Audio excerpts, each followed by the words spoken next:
Street culture keep the big shows. One set of girls and banner. Cause I done fed up, you done fed up, he done fed up, she done fed up, we done fed up. The people fed up, they hide the corruption inside the cup. Look how we evil set up. The people fed up. Every picture you take and promise you make, everything you do is about clouds. Then you come into me for I shake your hand, there's nothing to smile about. Corruption inside every sector, but when it comes to them they send you. Try investigate efficiency, right? Go talk to Barrett and Sue. Cause I done fed up, you done fed up, he done fed up, she done fed up, we done fed up. The people fed up, you're hiding corruption inside the cup. Look how evil set up. The people fed up. I done fed up on the dirty water, low pressure, want scream and tell somebody. Imagine 1500 US and they're telling me super salary. I done fed up on the unemployment racism and the lie they say one Guyana. Cause when you look with the oil money going, circulate with one set of banner. Cause I done fed up, you done fed up, he done fed up, she done fed up, we done fed up. The people fed up, you're hiding corruption inside the cup. Look how we evil set up. The people fed up.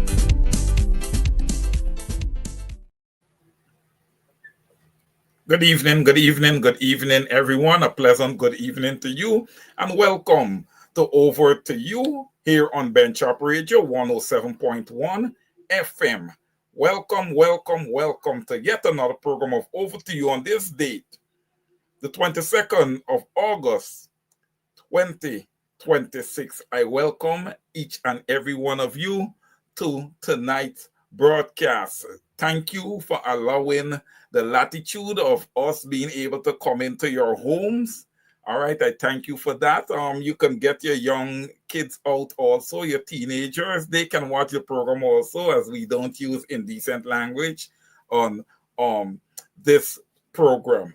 Okay, so feel free to, have them sit down, grab your popcorn, grab whatever it is you're going to grab this evening, because I can tell you this.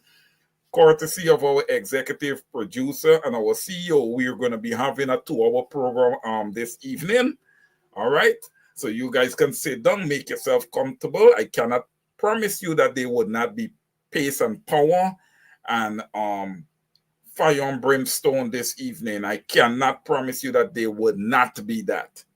All right. So get yourself all settled in, ladies and gentlemen. We are going to be in for a little ride this evening. Welcome. I am going to go ahead and do tonight's roll call. All right. And let's get it going here. Yvonne Rodriguez, Barbados, is in the house. A pleasant good evening to you. Darkus John is here. Good evening. Rastaman is in the house. Good to see you.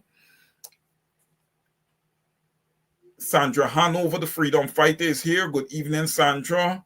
Edward Gonzalez is in the house. Good evening, Edward. Welcome to tonight's broadcast. So is Rhonda Tuesday. Good evening, Rhonda. Darkus John, a pleasant good evening to you. Rhonda, I was trying to get Jason on this evening. I couldn't get him, okay?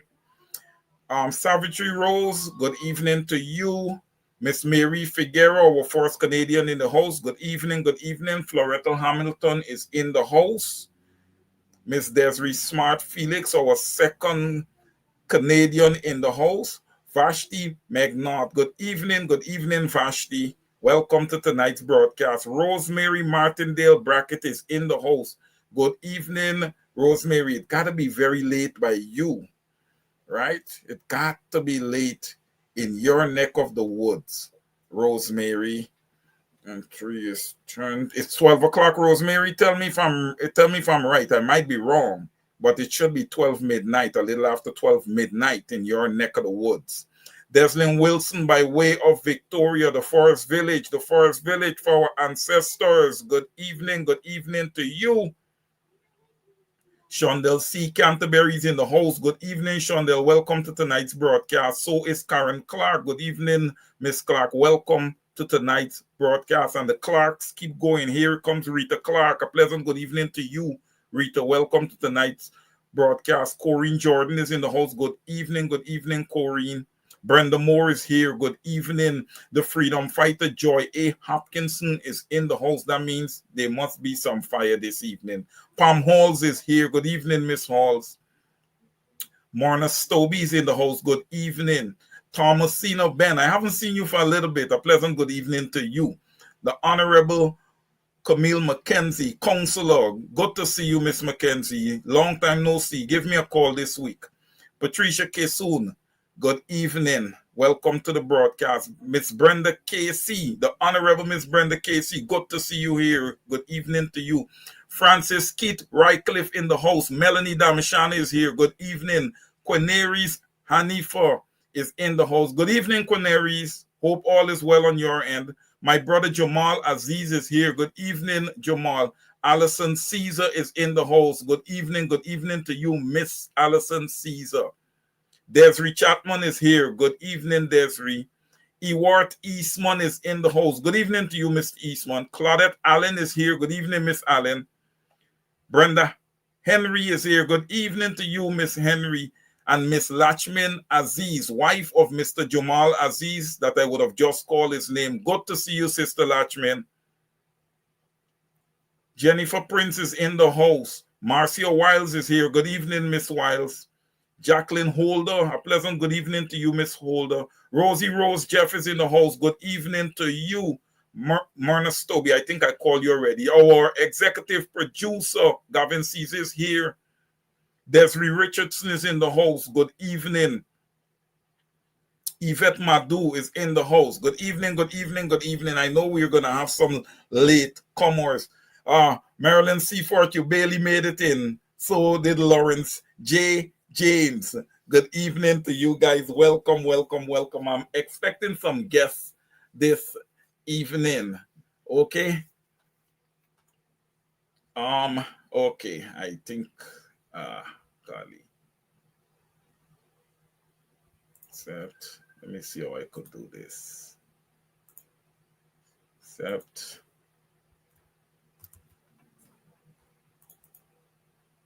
give me a minute, guys. Let me just.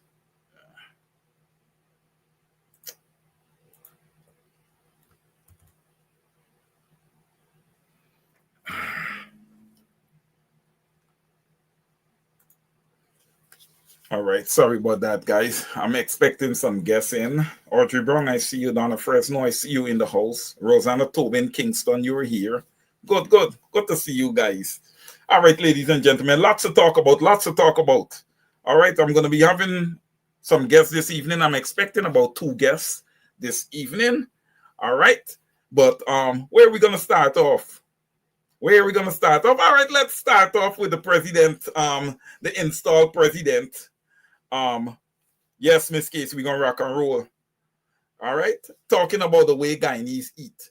Now, ladies and gentlemen, look who's talking, and look what he's talking about.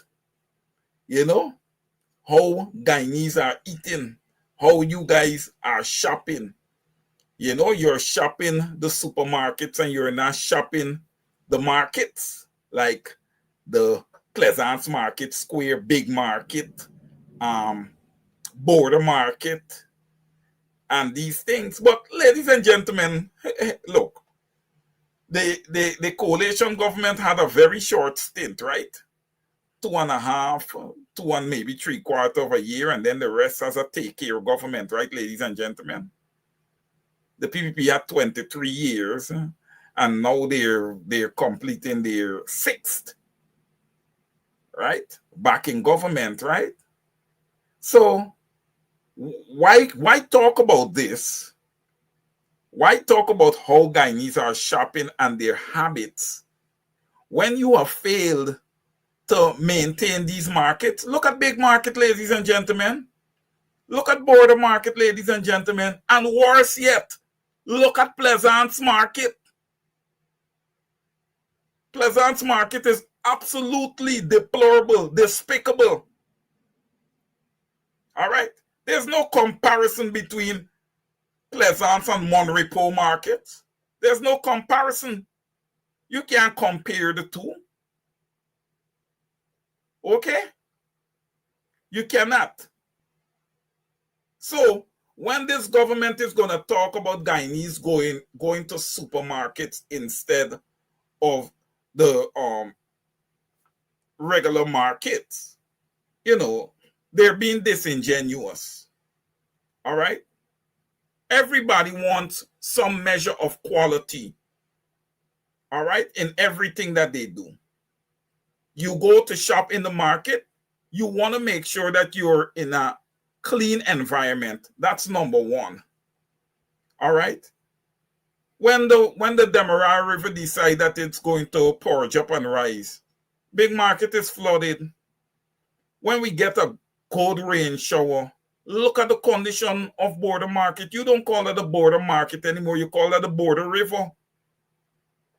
Okay? So where else must the Guyanese people turn? And obviously they're going to be attractive to the supermarkets because these supermarkets are more so owned by people who are supportive of this installed government. So here you go, a sitting president sitting down and contradicting his own self.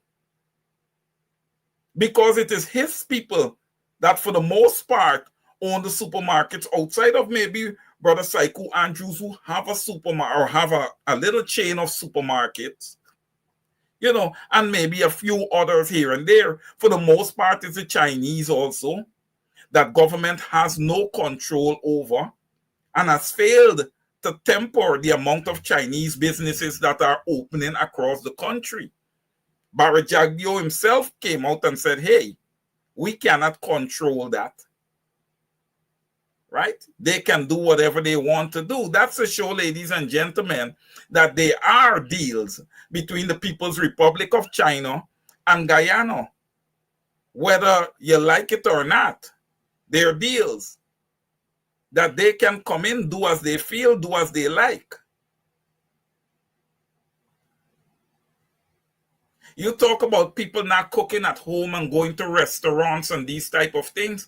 Wait. I never knew that we were still living in slavery, where you have to work and you have to cook inside every day. You don't think that if the Guyanese family would have happened to scrape up a little bit of money in this a poverty-stricken nation, right? In this a poverty-stricken nation, if they happen to scrape up a few dollars and they have a little bit of disposable income, don't you think sometimes they want to hold the hands of their children, and the husband and wife hold hands and they go out for a little walk and they get the kids some ice cream and then they go off to a nice place to eat out? Isn't that okay, Irfan Ali?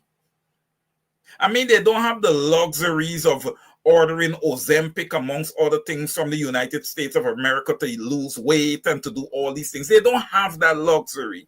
Are you saying that it is not okay for them to take their kids out, grab a little ice cream and grab a little outside food ever so often? I mean, how many Guyanese can take a vacation, a yearly vacation, in the quote-unquote fastest growing economy? How many can do so? You need to ask yourself these questions before you just come out, and you just open your mouth to talk. All you guys do is talk a set of fluff, but you're going to be rebutted. We are not going to, like I said, we are not going to tolerate that anymore. You guys are not going to get away saying these type of things about the Guyanese people. Please don't. As I was combing through, ladies and gentlemen, Facebook, I see a gentleman put up a video where it was about 5 a.m. in the morning. All right? And the video is depicting the amount of Hispanic migrants that are lining the streets to work early in the morning. And he's saying, look at these guys. While some of them are laying in their bed. I don't know exactly who he's talking about, because this world would have gotten 400 plus years of free work from Africans via slavery, amongst other things. So I'm trying to catch exactly what that gentleman is meaning. And if it is that he's being disrespectful, because that's what he's being. Africans have built empires in this world. All the rich people that you've seen have gotten rich off of slave labor. Some measure of slave labor. So you guys don't get on, you know, and try to bring that jive here and try to put out those videos. Again, like I said before, you come with the propaganda, you understand me, and we're going to rebut it. It's not going to pass. The other thing we can look at, ladies and gentlemen, is the distribution of wealth across Guyana. It is not African Guyanese that have owned the big businesses. They have not gotten that opportunity to own the big businesses. A lot of East Indians would have jumped and called Lyndon Forbes, Samson Barnum, this, that, the other, the Taro. He's a dictator. He's all kind of things. But many of you have gotten rich off of contraband. We had the big rice exporter, Cayman Sankar, that was probably the richest man in Guyana during that period. So how could LFS Barnum have been all that you guys call him, from racist to this to that? Well, Kit Nascimento, I think he put that to rest. Because he came out clearly and said that Barnum was not a racist. And I can agree with that. Because LFS Barnum never came out and said that Indian people must be at the bottom of the chain. Public servants, police, the Guyana Defense Force, members, look, it was open to anybody. Many East Indians choose to go and cut cane instead of joining the Guyana Defense Force and the Guyana Police Force. Whose fault is that? You cannot blame that on LFS Barnum or any leader. That's by choice. That's by choice. So, ladies and gentlemen, I'm meaning to say when I talk about the unequal distribution of wealth across Guyana is that when you look at the rich and you look at the big business owners and the big millionaires and billionaires in Guyana, you don't see an African Guyanese anywhere close to that. I believe you have the likes of Nigel Hughes and these people who have law firms, amongst other things. Right? These are the type of businesses, and they can only hire a limited amount of individuals. But most of the time when the African Guyanese have to go out and work, he has to go out and work for an East Indian. Because they are the ones that have the big distributing industries, amongst other things. So you have to go and work for them. They're the ones that have the resources to go and procure the massive contracts. So that's where the African labor is going. And then when they start to complain about not getting paid equitably, all of a sudden the border would have breached by design, and in comes the Venezuelans to take away all the jobs from the Africans. So, Mr. Gentleman who would have posted that video, look, I don't know exactly what you were trying to say in that video. Okay? But what I would like to say to you is that not every Guyanese feel comfortable. If he has to go to work, it is always for an East Indian man or an East Indian boss. All right? I just wanted to make that very clear, because that's what it is. And for the most part, they haven't been treated well. Right? I watched, I peep in on that little video with that little clip. I don't know how many of you seen it. With Mr. Doreen Best and Mr. Francis Bailey, and a gentleman who was part of the PPP and part of WIN also, and what they have to say about Mr. Shell Mohammed. All right? You can't take those things and put them on the rug and act like if they never happened. No, we're jolly, we're good, we're well. No. There is something in that person's heart that is not good. How can you go and sit down with that person? Really? There've never been any apologies. Right? Look, Asruddin Mohammed sent out a message to engage Norton, to engage Comrade Norton. And look, he've never walked back the statements that he would have made about APNU. Right? He's never walked back anything. And people are good with that. That should pass. Nobody should say anything about that. That's all good and well with some people. And I'm going to say this. That's why your African leaders are treated the way that they're treated. Because of you. You're accepting the treatment that they're receiving from others. You get down and you bow down to those others that are treating your leaders like if they're garbage. And you expect change to come?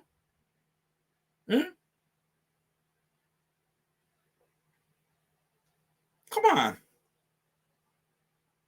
Come on. Everybody go. I see people writing, oh, they're attacking him because he's blessed.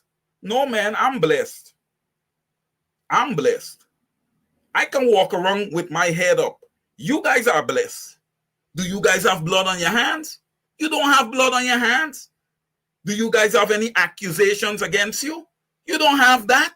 So therefore, you're blessed. I'm blessed. We're living clean, ladies and gentlemen. We're living clean. So don't ever allow people to come and say nonsense and walk away with it. No, we're good. We're authentic. We're not running behind money.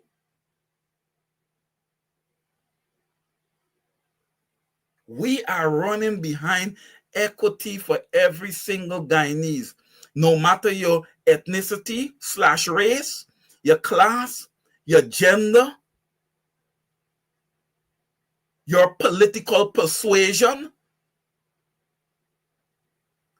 We are here for equity for all Guyanese. You think I am here and we are fighting here for a black government, as they call it? They like to use that. Oh, they want a black government. No, we don't. And even if we get one, is good. At least the people are not going to be going to the slaughter. Oh, man, it's like Guyanese are going to the slaughterhouse every week. Please. Please. 100 plus. They charge you guys with 72 counts of murder. I was watching a presentation. I sneak in on the presentation with WIN, and I saw Mr. Christopher Ram, who I highly respect, presenting. And he was telling the families they shouldn't settle for anything less than 20 million. No. Inflation has happened. All of that has happened.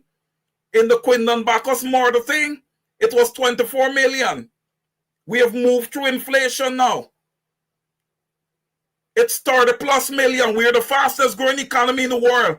We're getting unthinkable revenue coming into Guyana. You will not shortchange those victims. You have lost your families. When you call on their names, they will not respond. You have lost providers in your home.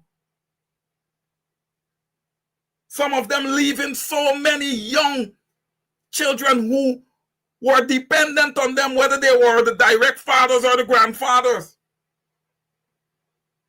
In the case of the Court brothers, they're gone. They're not coming back. They're not there to provide anymore. With the wealth that is in Guyana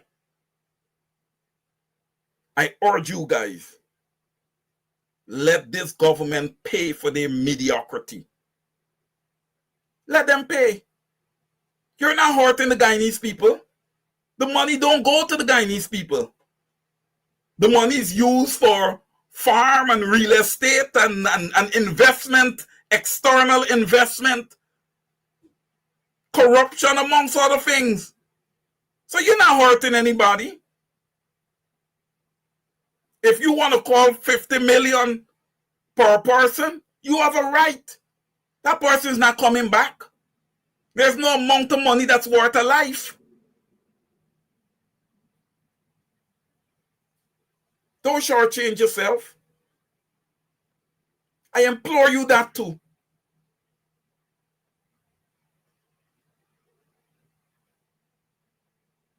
They're going village to village. I want to say something. The APNU, specifically APNU members. I want you guys to remember this. We come on these programs and we represent. We cannot represent you if you're going to stand with PPP operatives. The optics doesn't look good. It creates photos that these people can use and say, look, there is engagement. You guys are saying that it's not engagement. Look, we have proof. Ladies and gentlemen, we have to think. We have to think, because we got to remember this. We're dealing with people's lives here. We're dealing with people's livelihood here. We have 58% in poverty. All right? If we continue to be sloppy, it's going to continually weaken the people, and they're going to cross. They're going to cross. Crossing does nothing for them. But nevertheless, they're going to cross. Because they're not seeing a strong spine on their side. All right? So we got to clean up, man. We got to clean up. Right? I'm not here to offend anybody, but we got to clean up. You got James Bond. You got all these guys out there recruiting. They're out there recruiting, going village to village. And let me tell you something, Guyanese. I think the PPPC have a $200,000 cash grant loading, possibly for you guys. And you guys might go, oh my God, look, PPP giving us $200,000. Ladies and gentlemen, I'm going to say this to you. I'm going to say this to you. It is not money that is going to remove you from poverty. It is good, strong, and robust, attainable policies that is going to change the trajectory of your life.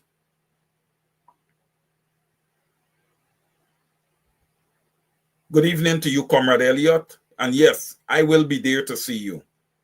This time you will not miss me. I will not miss you. I'll be there to see you. All right? It is policy that is going to change the lives of the Guyanese people. Right? So, 200,000 might be loading. All right, the Bureau of Statistics is saying we have 1,025,000 people. All right? We're getting enough money that everybody could get $500,000, $750,000, or $1 million. So $200,000 cash grant don't mean anything.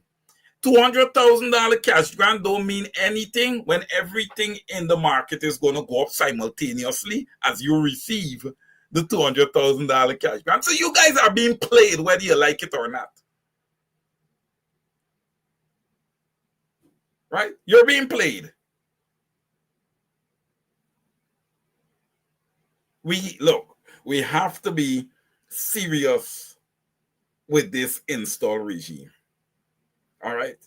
We have got to take a frontal position where we are not always on the defensive. All right?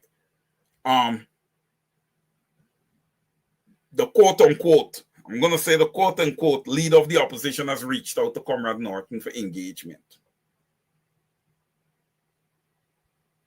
Me personally, and Comrade Norton is a good guy, but me personally, I wasn't engaging until I would have, I would have gotten some apologies for what was said. Right? How could you say that about me, but then you want to draw at the table with me? I'm just saying. You say something, oh, they're attacking him. What was you all doing to Comrade Norton? What were you guys doing to Comrade Norton? What's good for the goose got to be good for the gander? Where are the press conferences? I'm asking that. What you going to do? Lead from a back room? Lock up in a back room and lead people? Lock up, secure yourself like a guard, and people must come and bow down to you?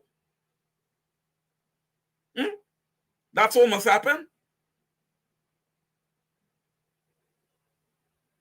Ladies and gentlemen, I don't do it much. But when I do go down on the ground in Brooklyn and I'm hanging out, or I go somewhere and people see me, I engage them. Regular conversation. Because I'm not superior to anybody. I'm not superior to anybody, and vice versa, nobody is superior to me. We're going to have engage you in God. If you get stabbed in your heart, you die. If I get stabbed in my heart, I die. So what makes you superior to me? Money doesn't make a person superior. So let's get away from that. Let's get away from that. You could have the world of money. I ain't jealous of you. I ain't jealous of you. I got mine. It's not like if I ain't got, I got. That I work hard and pay taxes on every cent. So when people want to come off and talk garbage, you got to be careful who you're talking garbage to. Nobody ain't attacking nobody. But I cannot sit down and support somebody that has been fingered in murders and all of these kind of things and tell the guy, you better go out and vote for this man. You got to be kidding me. And the person never come forward and defended themselves or say anything. Had a press conference or nothing and said, look, guys, this is the situation.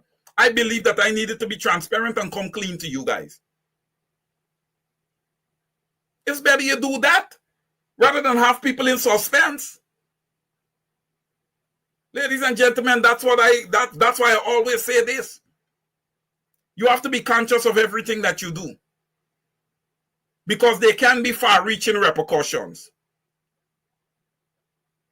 You just don't look, and because you got a gang, you tell your gang, oh, beat that man. Why? You got to think about why you telling people to beat that man. Or get rid of that man. Right? You can't do that. Ladies and gentlemen, I want to pivot here quickly. That doesn't mean that I'm finished with this topic. I may roll right back into it because, look, it bothers me. It bothers me. Because if you ask me, ladies and gentlemen, and I'm sure that it bothers you guys, I'm sure that just about all of you on this program want to see Guyana have a leader of character, a clean leader, a leader that can go to the United Nations and represent us proudly. Okay? A leader that can speak on our behalf. Right? Hey, how does that leader represent us on the national stage, ladies and gentlemen? You can't have a leader represent you on the international stage when he's not even having press conferences nationally. Come on, we got to think this through. We got to think this through. And over in that camp have some smart people. And I beg to ask the question, what are you guys thinking? What's your strategy?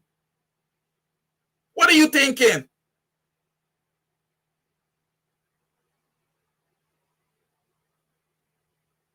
You think Guyanese are prepared to settle for mediocrity after mediocrity? You think Guyana is prepared to have leader after leader after leader tied to corruption? Or would have faced some charge at some point? Come on, man.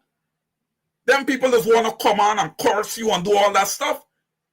Come on, guys. Go take a seat, man. You guys are not using your brain.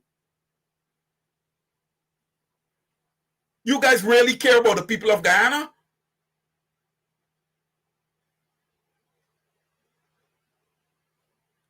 Utter nonsense. Utter nonsense. Then when you guys sit down, you think that we have something against somebody. Nobody have nothing against anybody. But if the person got a nasty, filthy, stinking track record, it must come to the forefront.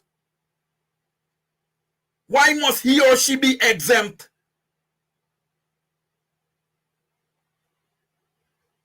They're not God.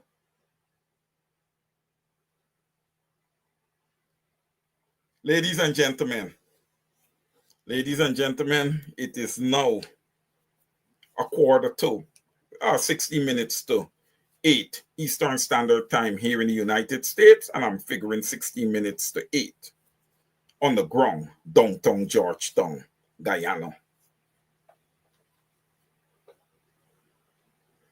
Notley Harry, Mr. Norton has to be very careful. Of course, he's always got to be careful. I would say any leader would have to be careful with what's going on in the Cooperative Republic of Guyana. The amount of weapons that would have been distributed specifically under the PPP to their people, okay, to the security firms that are in place to take action to the extent the Guyana Police Force fails to do so. So they have set up protections in place to make sure that they stay in power. I urge the Guyanese people, don't ever try to overthrow them. No, don't do that. Get out in the streets and do your thing. People's power. Do it the right way. All right? You all heard the Attorney General. Illegal protest. No peaceful protest could ever be illegal. And in Nandalal, you could go and sit down with a bunch of jive that you're saying there. All you do is talk a bundle of tripe. You know, you're the dumbest I've ever come across. You know, being Attorney General for the Cooperative Republic of Guyana. All you can do is threaten your own citizens. That is all you can do. When it is, Anil Nandalal, that you have ever stood up for the Guyanese people as Attorney General? When? When? It doesn't matter what we ask, you don't come back with anything. You have not provided an update on the extrajudicial execution of Courtney Crum Ewing yet. But yet you're telling people that there can be repercussions if they protest. Yeah? I say no. I say no. Your president, installed president, when he walks into a village, he's 15, 16 strong with bodyguards. Ladies and gentlemen, the late, great Lyndon Forbes Samson Burnham used to jump on a horseback and ride that horseback from Belfield to Golden Grove. Comrade Elliott, you're here. I know you can speak to what I'm saying here. Right from Belfield to Golden Grove with one security. That was a man of confidence. That was a man that believed that he was doing the right thing for his people. But Irfan Ali, you don't believe that. And the PPP in general, you guys don't believe that. That's why you guys are always swimming in security and nobody want to do you guys anything.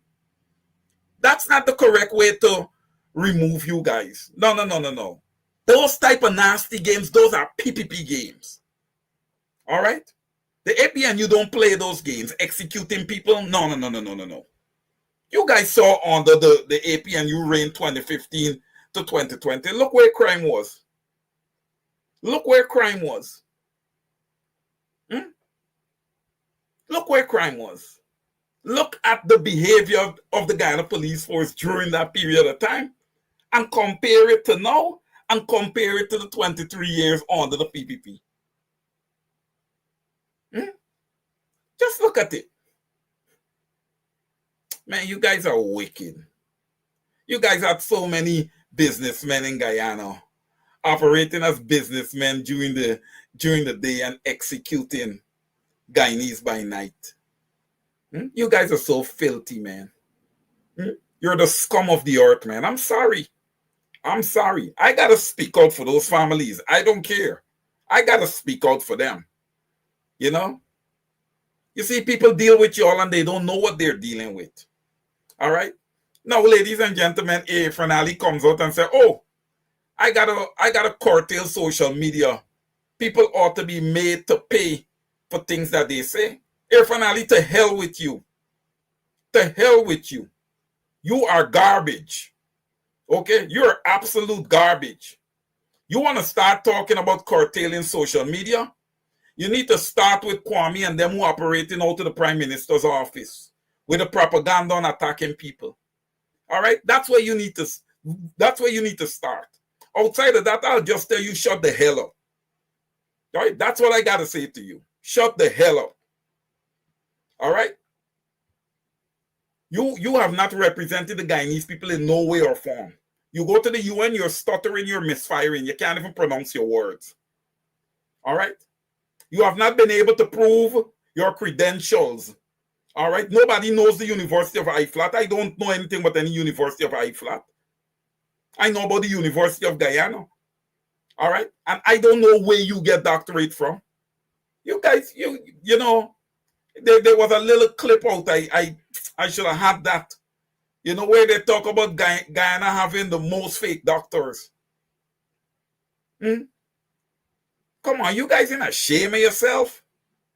You guys ought to be ashamed of yourself, man. Come, but you gonna curtail social media? You gonna curtail social media because you know that the PPP fighters can't compete. They can't compete with us.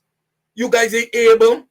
Oh, look, I do not attack people individually. I do not even attack people. All I would do is take the PPP record and use it as my defense. Your record is deplorable. You have proven over and over again to be a failure to the Guyanese people. Fiber optic cable, failure. Berbice River Bridge at the mouth of the river. All right? All the people money are borrowed. Jack Dio. One computer for a household, failure. Now what y'all doing? Y'all giving money to the Guyanese people as to get them to vote for you guys. But you're not really satisfying the needs of our students. We needed to have school buses on the road to guarantee that children have a mode of transportation. We need to get the river buses that Comrade Granger would have put in place. We needed to sustain those things.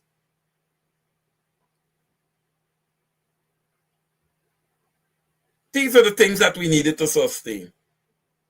Look, ladies and gentlemen, you know, I am watching where all the parties are trending. All right? And it is expected that the APNU will have a biannual Congress somewhere between February and March. And that there, to me, is going to really set the tone. Right?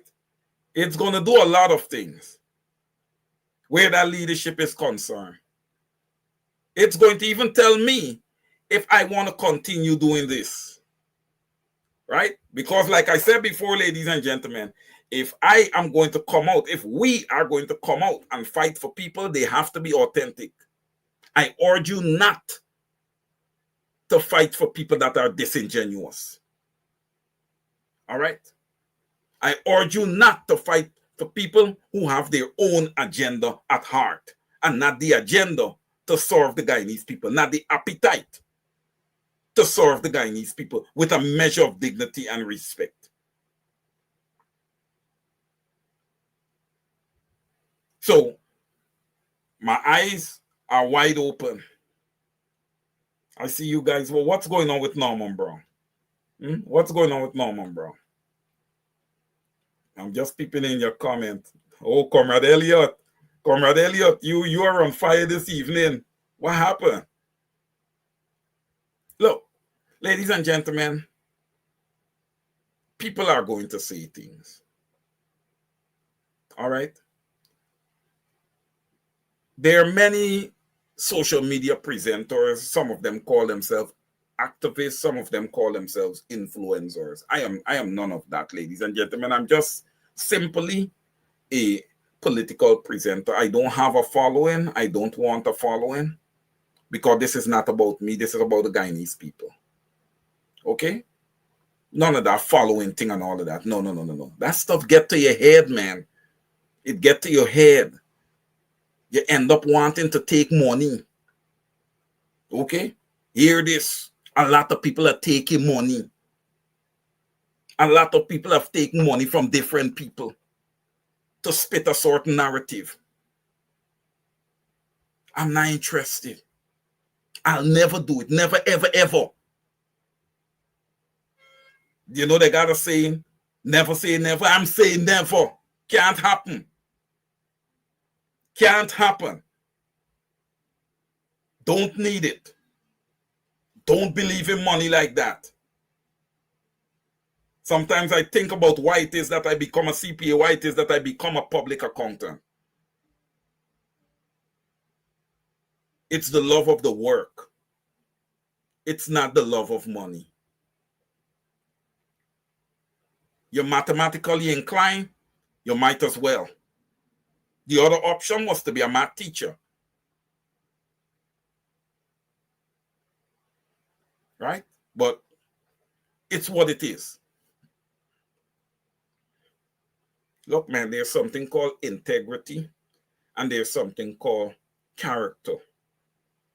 And I don't understand how people find it so easy to sell out their integrity and to have, their character damaged because they would have taken money from somebody to push across a narrative.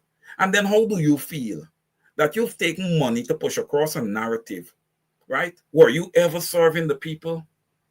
That's a question I gotta ask. Were you ever serving the people? Ladies and gentlemen, be careful of the programs that you watch. All right? Be careful. Some of them bring a lot of excitement to you, but you got to look at the bottom line and ask yourself the question. Is this program doing something to improve the lives of the Guyanese people? Is this program a program that is targeting the government on their wrongdoings?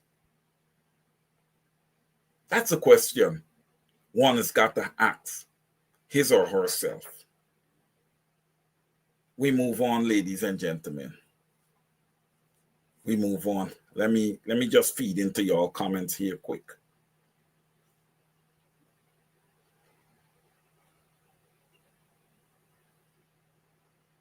Well, I don't know what it is Norman Brown would have said. I see Naomi Drucker is saying Norman Brown and Melly Mel got Guyanese suffering today. Well, look, I don't know. Look, all I could say is that, if you're not doing right by the Guyanese people, it just doesn't even make too much sense to come on Bench Operator because you come here and you're going to be chased. All right? You're not going to be welcome here. All right? So, I don't know, man. Akwesi saying, oh, those are just two. That means Akwesi has a long drawn-out list. Mr. Akwesi, you're on over to you, and on over to you, everything comes. So if you got a list, place your list up there. Good evening, Flash Garden. Flash just got his own thing to say, too. Flash just got his own thing to say, so I guess he's over here monitoring me.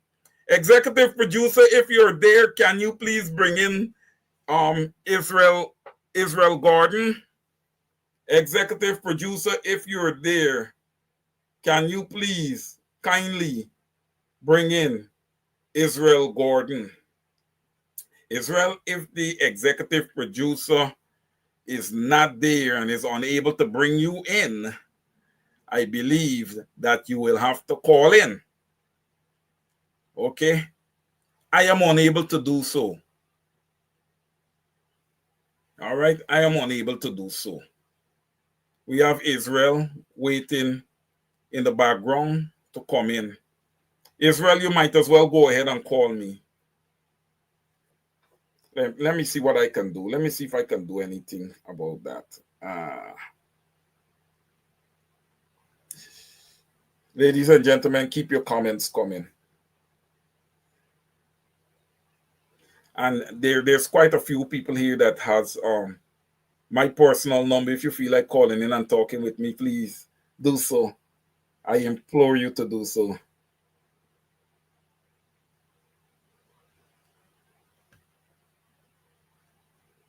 All right, let me see if that's gonna work. Last half, okay. All right.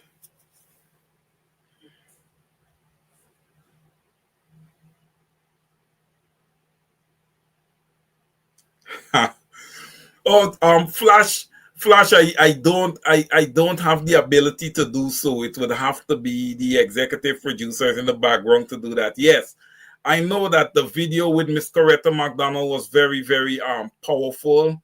Coretta McDonald is a real stand-up MP. She is fearless.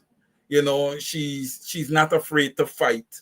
You know, I love doing programs with her because I know that everything goes. The same I would say for Brother Kedaki Amsterdam. You know, they are fearless fighters. All right. And Guyanese, you need to respect them. You need to respect those fighters. They are true, authentic leader. It's not just about diplomacy, but it's also about taking the fight to this regime. And that is what has to happen. All right. That is what has to happen. I believe Brother Israel is going to be coming in shortly.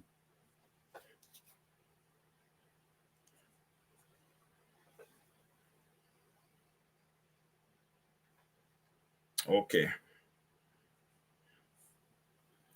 All right. Yes, ladies and gentlemen, we continue. Look, Guyana is in a tough position. With a 50-50 profit sharing now, you know, with the oil revenue, we are about to gain about what 39 point something percent is going to be coming to us in revenue. All right, you know it's supposed to be 50-50. You might say, well, Wayne, why it's 39 point something and not 50?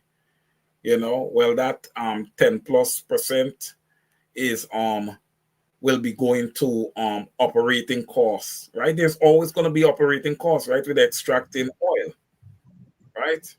Good evening, Brother Israel. Hi, good evening, Brother Wayne, and the viewing audience. Good night, and the beautiful people of Guyana, you know, my beautiful people of Region 10, and my beautiful Indian people. I'm in the house tonight. Good. Welcome, Israel. It's always good to have you, my brother. And I know that you've been listening in and you've heard my utterances. If you do want to kick off, you can pick up wherever it is that you would like to pick up quick and just start the discussion. Brother Wayne, you know, you have said a mouthful tonight. You know, and you know, you have to keep beating it. You have to keep bringing the message, right, that can sensitize the people of Guyana. And I want to say something to my lovely Guyanese people, you know, and it is hard to say sometimes, but it is the truth, right? And uninformed people cannot make informed decisions, right? And uninformed people cannot make informed decisions, right? And one of the things I recognize as a young Guyanese is that many people have developed a culture of sitting by the wayside and being indulged in things that is not what I would want to put it, conducive for national development in terms of their conversation. If you do your survey, you would find that it is only when we have these shows, people would come on and tap in, okay, I hear what I like to say, or what Brother Wayne say, or Mark Benchcap say, or whatever, and that is it. But when it comes to current affairs, you find a lot of our people don't find that time to sit down and say, hey, you know something, let me be actively involved so that when that time comes, I can be informed to a level where when it comes to going to the polls, I can safely say I'm going to make a decision because policies are what matters for the national transformation and the national development of a country. Now, when we look at Guyana in its present state today, you know, we're in a bad shape, brother. And to the people of Guyana, we are in a bad shape. Right? We are in a very, very bad shape as a nation because there's so many things that are happening home in Guyana. And people tend to just go bow the way and they would sit down in the car and they would cry out and they would complain. But at the end of the day, sitting in a car and crying and complaining would not bring solution to your problems as a people. You need to be more forceful. And sometimes people need to understand certain things. When you hear the word protest, sometimes people jump out and think protest then now walks with violence alongside. It necessarily doesn't have to be that way, right? And for me right now, Brother Wayne, even though protesting is good, I believe what is important right now is that people need to be properly informed on the state of affairs in our country. Because, yeah, we can come out and protest and we can make a lot of noise, but then when we go back into our cocoon or we go in our little corner, are you fully aware of what is taking place on the landscape of Guyana? Now, Brother Wayne, you know, there's a scripture in the Bible that says, you know, as a dog returns to his vomit, so a man to his ways. And I can safely say, you know, when we look at Guyanese, we can safely say that just like how a dog has returned, right? Just like how a dog has returned there now to his vomit, so did the people of Guyana return to the PPP in 2020. Right? Come on, because what happened? You cried out for so long that you want to see something new. Right? You want to see something new. You are tired of all of the things that went down after the death of Cheddi Jagan, because sometimes we just say 23 years of the PPP reign, but you see that first 5 years of Dr. Cheddi Jagan reign, there were a lot of things that was happening, a lot of positives. We cannot take that away. But after the death of Dr. Cheddi Jagan, and the rise of the kleptocrat Barra Jagdeo, we have seen Guyana spiral in a certain direction. And if you look at the 12-year reign of Barra Jagdeo, it has been 12 years of total madness and chaos. We had what we had, their economic mismanagement. We had there now phantom gang roaming the place. We had death squad. Guyana was being labeled a narco state. We had human trafficking and all these things that was going on. Now, when you look at it, Brother Wayne and the viewing audience, it painted Guyana now in a bad light to the international community. Then what happened in 2015, you cry out and you say, hey, you know what? Man, it's time for a change. We want to see something new. Okay, come 2015, new government come into play. And you know when newness comes, there's going to be some major changes with newness. But what happened with Guyanese?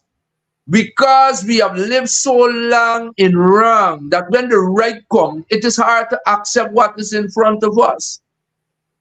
So let me look at Let me look at the APNU, and I just want to bring one thing to the forefront here.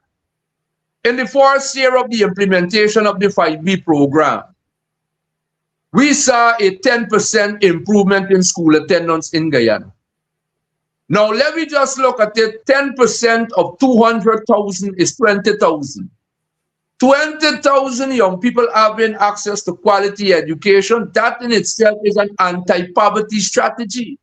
Because when people are educated and they're qualified, they're more likely to fit in to some little career path. Either you join the police force, you join the military, you join nursing, teaching. You make yourself marketable, as we want to put it.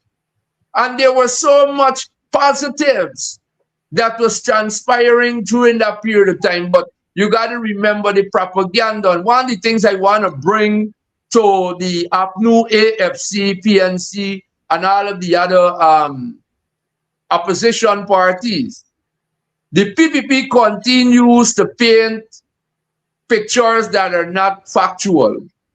And what has happened over the years, we have allowed them to build momentum in spreading lies and propaganda to the people of Guyana.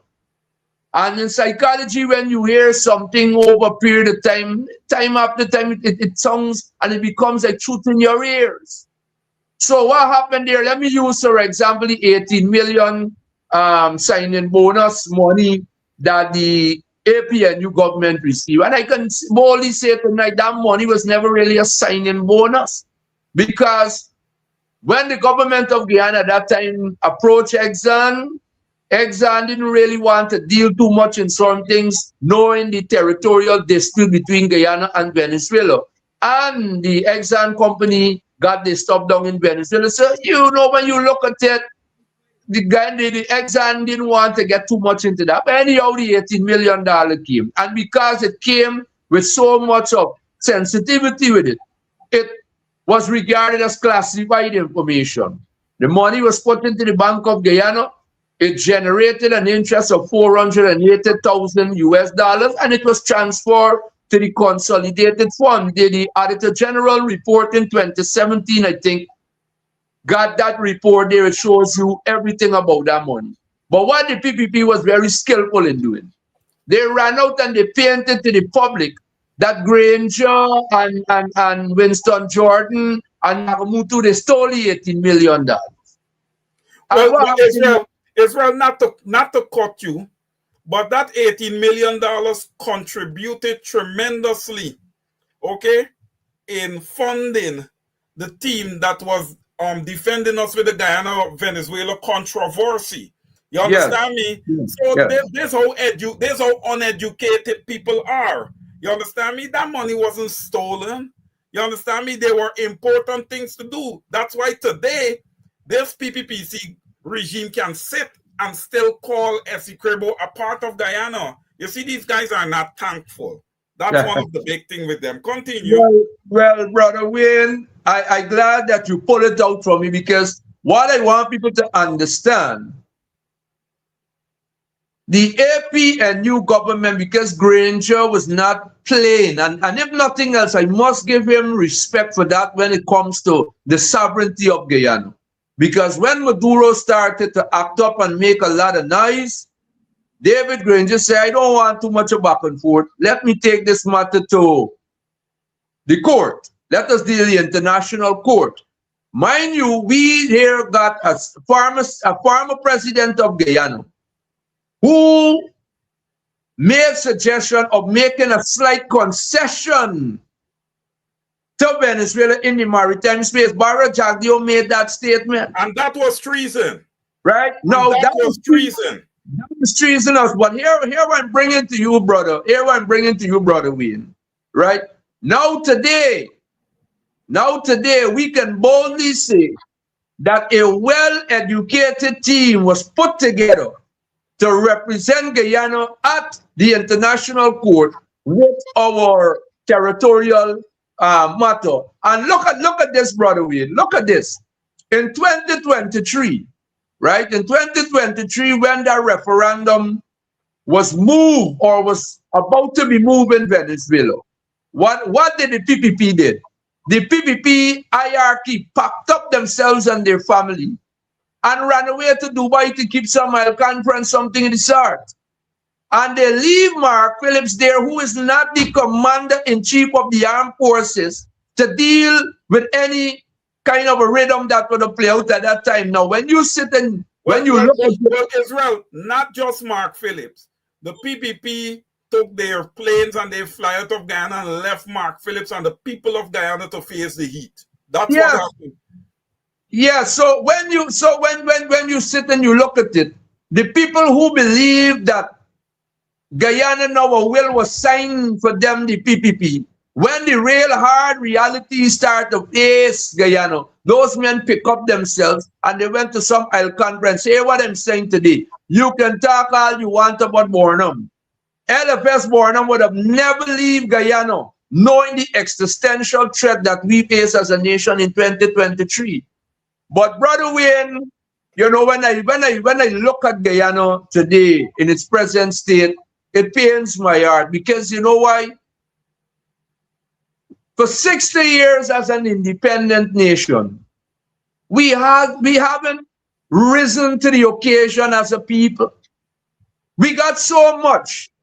We got so much. Look at Singapore. The other day, I heard some statement, the young Ramson Jr. babbling. That boy like to babble. But when you babbling, you have to come with empirical evidence to support your argument. When you look at Singapore, those nations are nations that punches way above their weight. And they don't have what we have as a people. But Brother Israel, hold on, let's pause there a little bit. You said after 60 years, you understand me? Guyana shouldn't be looking like this. We haven't grown. Nothing has really changed. And listen, you're right. You're right. We have to ask the question though, why? Why we haven't grown as a nation? Why? Because is it from an ethnic perspective that one group believes that they need to be superior to the other? Is it that?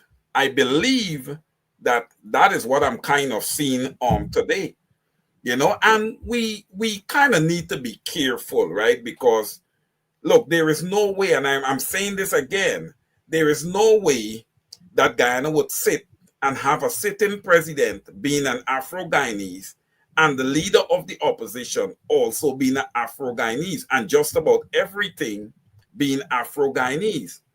But right now, we are sitting where we have a sitting East Indian president, though installed, and we have a leader of the opposition that is also East Indian, both being Muslims. So I gotta ask the question, you know, when we look at that, is that really a representation of diversity, or is that the changing of a landscape to maybe eliminate a certain people, right? We have to look at these things, because it's not just happening at the hierarchy level within government. You understand me? It is also happening from an economic perspective. So we have to really look at this. Look, for example, we could touch into Linden, right? Everybody wants Linden. Everybody wants to invest in Linden. Linden is beautiful.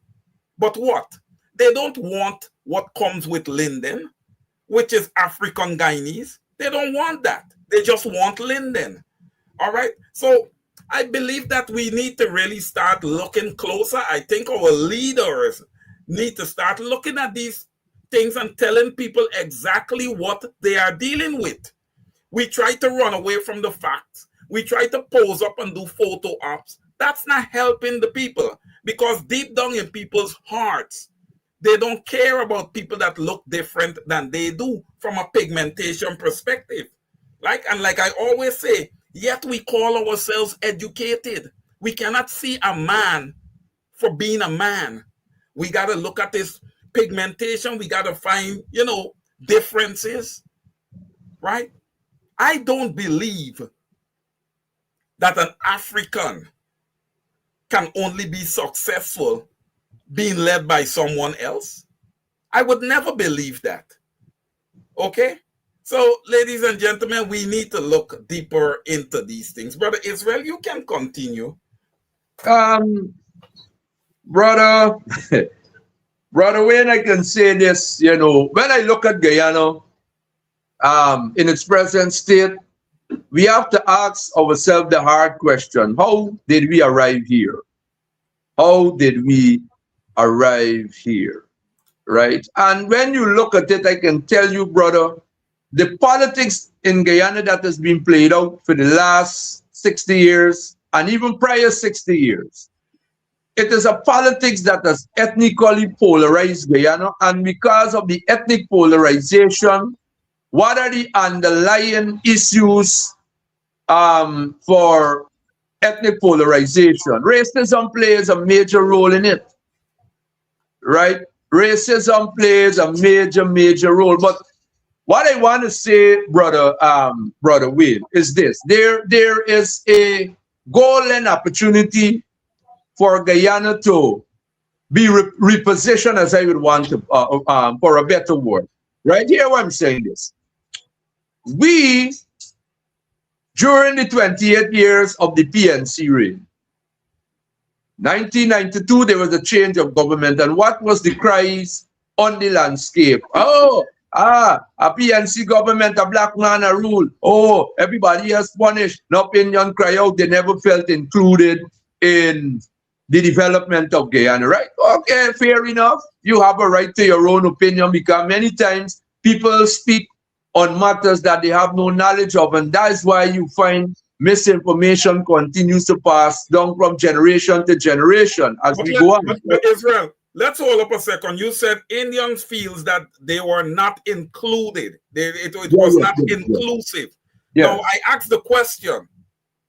Lyndon Forbes Sampson Barnum never stopped East Indians from joining the Guyana Police Force, joining the Guyana Defense Force, joining the Guyana National Service, joining the Guyana People's Militia, okay?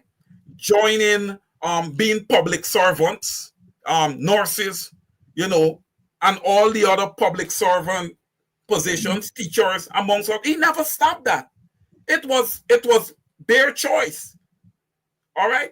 It was the people's choice. They had a choice. It's not like if they didn't have one. He didn't make the positions where this is a government position. You know, we have to determine if you're going to get this position. No, you apply and you get the position. That's not the case now. Yeah, because, Brother Wayne, you got to remember again, the misinformation is what got a lot of people in a state of ignorance today. Because now when you look at it, after independence in 1966, what was LFS Barnum's whole agenda for the people of Guyana? He had a 10-year developmental plan where he said, house, feed, and clothe yourself by 1976, right? For me, I call it the Great Leap Forward, because knowing the whole geopolitical battle that was going on in the Cold War era, there was so many things that was going on. And LFS Barnum, when you look at it, being a young independent Guyana, he was willing then now to cut Guyana away now from any connection that would have hindered Guyana's growth and development and all of the other things that, you know, was being lined up for us. But when we fast forward, as I said, in 92, there were a lot of things that was being said. Oh, the Indian man felt that he wasn't included, and a whole bag of things. As you rightfully said, all of the institutions were readily available because LFS Barnum put it out. He said, let us cooperate for Guyana. Let us cooperate for the land. It speaks of collectivity, collective work, and responsibility as a people, right? Now, look at the pattern of things after the death of Dr. Cheddi Jagan on the 6th of March, 1997. We had Sam Mines rule there for a short period of time. Janet Cummings, bubble, and then what? We have recognized and we witnessed for a better word, the iron fist of Barra Jagdeo from 1999 to 2011, when he served there now for 12 years as the head of state. And under his leadership, I could remember you had there the head of the presidential secretariat, who was Dr. Raja Lonchon, the late Dr. Raja Lonchon. And he said there on one of his press briefings that there is no qualified Afro-Guyanese to be ambassador to represent Guyana. Now, when you look at that, that wasn't by accident. It was something that was well designed because the intention was to present Guyana to the international community as an Indian state. Right? All right, Israel, pause there for 1 second. Hold your thought. Don't lose it. You're going to continue. Ladies and gentlemen, Israel talk about Lyndon Forbes, Samson Burnham, and the house feed and clothes. Okay, I want you guys to go ahead in the comments. All right, and help me out with the schemes that were built out. I go with Stevie Doe. I'm going to start off. But you guys help me in the comments. Help me in the comments there, please. I want to see how many schemes, if you guys have that historical knowledge of how many schemes were built out on the Lyndon Forbes, Samson Burnham, because we don't see that today. We're not seeing that today. We got a long list of Guyanese waiting for housing in their own country when we have 83,000 square miles and barely over 1 million people based on the Bureau of Statistics. Israel, back over to you. Continue, sir. Yeah, brother Wayne. So when you sit down and you look at it, right? During that period of time, you recognize that there were a lot of migration from Guyana by what we call the mass exodus of the people of the nation, educated people. Because I got family members and friends who migrated during the reign of Barra Jagdo for greener pastures because they felt to themselves that, hey, if you're not aligned to the party, you cannot really step into the old order. Now, when you look at that, right? When you look at that, all of those kind of policies, it continued during that period of time to ethnically polarize Guyana, because if we're claiming we're a multicultural, multi-ethnic society, but then you're only promoting a certain section of the society, then at the end of the day, you're creating a recipe for disaster.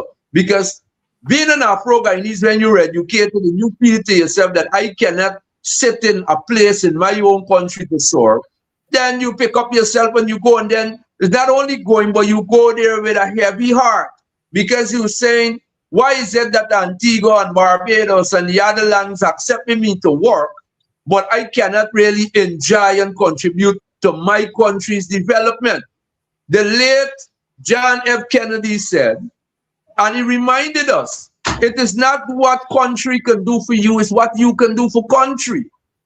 So when we look at Guyana, because of certain policies that were not favorable for social cohesion, what it did, it under those kind of policies created what I would want to call the underdevelopment of Guyana to an extent. Because when you have people who are educated, well qualified, cannot find a place and a space in their own country to contribute to the country's development, then what happens then now? You find we have a lot of people who are incompetent, and that is why today, when you look at the present PPP structure, it can be described then now as a kakistocracy, because a kakistocracy is a government where the least qualified people of a nation are governing the nation. Come on. Well said. You know, Angel, you know, Israel, let's try to break this down into context, because let's remember on the Lyndon Forbes Samson Burnham, right? It was winner take all, right? And it worked. It worked. But winner take all now is proven to be kicking the Guyanese people in their butt. All right? Because you see what can happen with winner take all here. This government is unwilling to engage the opposition now, because the money is flowing like if it is out of style, right? And you talk about, you spoke earlier about the fact that, you know, the people wanted a change in 2015. Yes. And they got that change, right? Look, Israel, I know you're going to agree with me on this. We are 1,000,000% sure, okay, that the PPP did not win the 2020 elections. That was rigged, because deals were already made. So that was rigged to get the PPP there. All right? It was rigged to get the PPP in power. Now, Israel, you know, you talk about the people calling out for that change and they would have received it in 2015, it has become a million times more difficult for them to call for that change and receive it now, because there is so much money that is flowing. You understand me? And the thing that we've both agreed upon, lack of education. All right, when you take 50,000, if you receive 50,000 at the polling station for your vote, and you prorate it over 5 years, it's $10,000 per year. I ask, what does that do to improve the livelihood of a family? Absolutely nothing. All right, but the money is there, brother Israel. You understand me? What the PPP is doing with this loading 200,000 cash grant that they have coming, that is to entice the Guyanese people and start to give them a build-up towards 2030. All right? That is government funds, all right, that is being used. The PPP is already in campaign mode. Let me make that lucidly clear. They're in campaign mode. So here you go, ladies and gentlemen. All right? Your oil revenue, your taxes being paid by your citizens, being used to put together a $200,000 cash grant package back to you. You understand me? And this is for your vote. The APNU cannot do that. They do not have access to such money. So what they have to campaign on? They have to campaign on educating the people, preparing the people, giving the people an understanding, right? Israel, you spoke about people understanding what is happening around them, what is happening on the ground, the implications and the repercussions of the $55 billion supplementary budget that was taken after you've initially taken a budget for 1-point-something trillion. All right, that says a whole lot about the PPP's ability to budget. And then it says a whole lot also as to where did that money go? Where is the transparency? All right, maybe that 55 billion, some of it is going to contribute towards that $200,000 cash transfer that is loading for the Guyanese people. While you might be happy with that, I would say though, Israel, if you're going to give a $200,000 cash transfer to the people of Guyana, simultaneously, you should have lands clear away. You understand me? To the extent the people want to take that additional disposable income that they have there and invest it in trying to buy a piece of land so that they can put up a structure, because there are so many Guyanese on the list for a piece of land in their own country. And I am sure, Israel, if I go down to Guyana, I can quickly get a double house lot or whatever it is that I want, you know, just for the fact that I will have the money, you understand me, to push around and get everything done. All right. So, ladies and gentlemen, when people want to sit down and call Guyana fair and equitable, Guyana is fair and equitable. You understand me? For people who comes from out in the diaspora that brings money to the table, it is not fair and equitable to the born and bred Guyanese who have to struggle on a daily basis for ends meet. Brother Israel, I will hand back to you. Brother Wayne, let me tell you this, you know, Guyanese get the government that they deserve. Hear why I'm saying this, right? Policies are what are important for the national development and transformation of a nation. Now, when you look at it in 2025, let us just go back to 2025, right? Or let me wind back to 2020 general elections. We all know that there was a big move to remove the APNU government, APNU-AFC government out of place, because you got to remember the external powers, they are more focused upon their geopolitical interests. Right. I remember this guy who was the man who was running the OAS, some Koziak, I think not OAS, he was something for Western, the something Western Affairs, guy from America here. And he turned and he said, democracy must prevail and the will of the people must be respected. I could remember Mike Pompeo and all of these guys jump out and say, oh, democracy and the will of the people. But you know, and I'm telling you, Commonwealth and the CARICOM and the OAS and all of the other international bodies, it was something that was well orchestrated. Even the CCJ, it was something that was well orchestrated. But I want to say this to you, Brother Wayne, is that what the international community has given us in 2020 is a kleptocratic ethno-fascist PPP regime. So now, when you look year after year from 2020 to present, the same international community that put the PPP in place starts to talk about the PPP have no respect for rule of law and all these things. Listen to me. I am not buying into the duplicitous behavior of the international community because you very well know what you are doing and putting them back into government. Come on, you know exactly what you are doing when you put them back into government. And last year we witnessed a repeat because look at it, right? Look at it.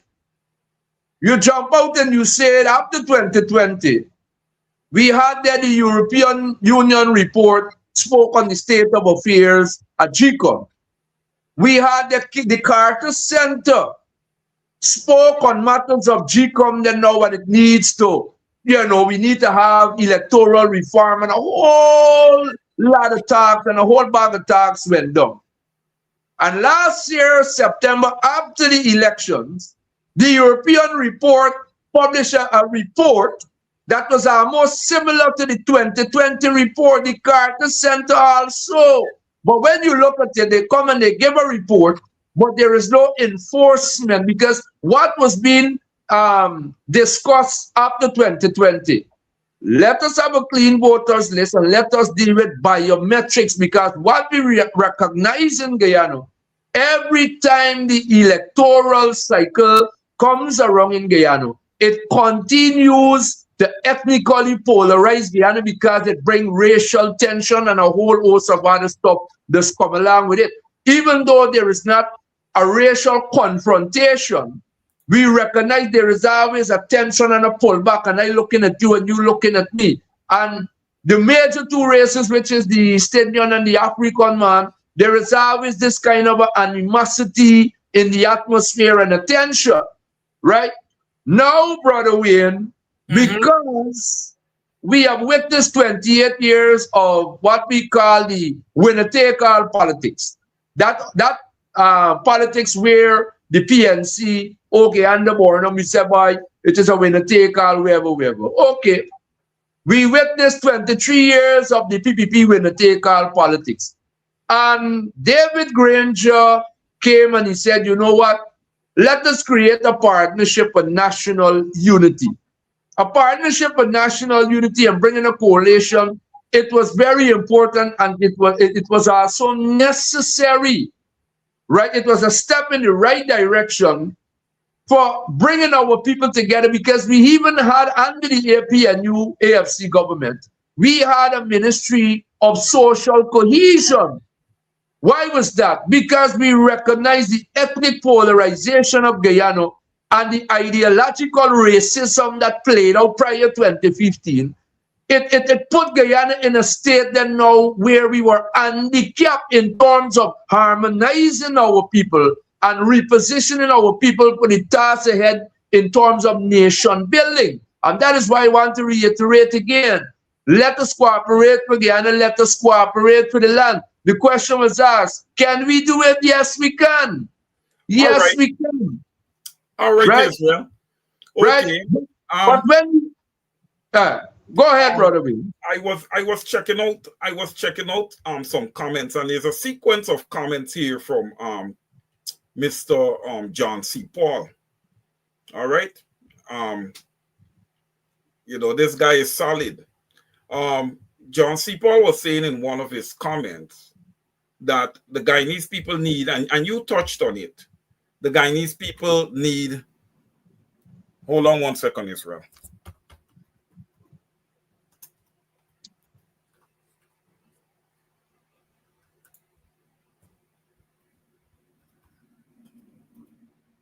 Yeah.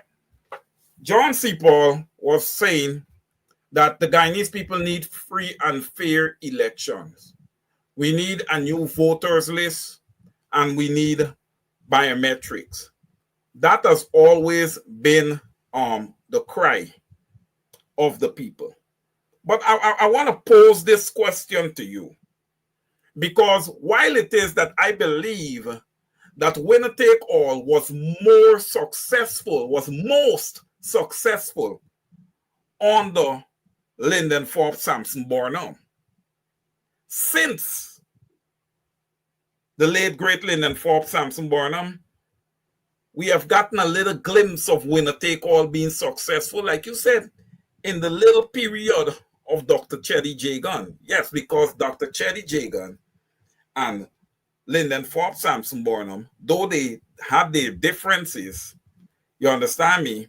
Though they had their differences, they had a brotherhood, right? They had a brotherhood. So I want to ask you this question. Do you believe it is time, after all of this mediocrity, after Lyndon Forbes Sampson Burnham, that we should probably pivot and start looking to consider having, you understand me, a national government? We move away from this system of winner take all and we go towards shared governance. Look, it's going to have tremendous complexities to it. But ladies and gentlemen, when you talk about corruption, if we're going to be corrupt, then all on sundry is going to be in line to benefit to the extent that we are going to be corrupt. All on sundry is going to have a seat at the table and be able to partake in making decisions, right? I believe most of the opposition parties are open to this. The only party that is not open to this is the PPPC, because they know exactly what they are doing. And this is what should have the Guyanese people alarmed and be quick to want to get rid of this government. All right? This government is not in place to serve you. This government is in place to rob you. All right? And that is what you've been receiving every day thus far. Highway robbery. Don't worry when you see guys like Stephen Jacobs and these guys walk into your community. You understand me? They have nothing of substance to offer you on a long-term basis. All right? We want to talk about long-term here. We don't want to talk about the $200,000 that is going to be finished with a good 3 to 4 shoppings, right? We want to talk about sustainability. All right, we want to talk about rent to own with homes, which was a part of the APNU incredible and awesome manifesto of 2025. That's what we want to talk about. Yeah, Let's talk about possibilities. Let's not continue to talk about impossibilities.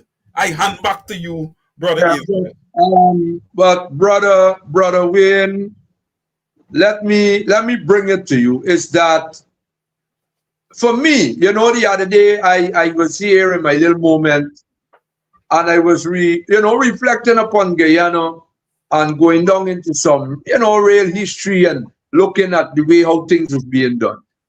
And if I am to have a voice at the national level, I would move away from the present political atmosphere and push Guyana towards a position of federalism, like what we have in the United States of America here, right? Because the present state of affairs in Guyana, our political system is not working.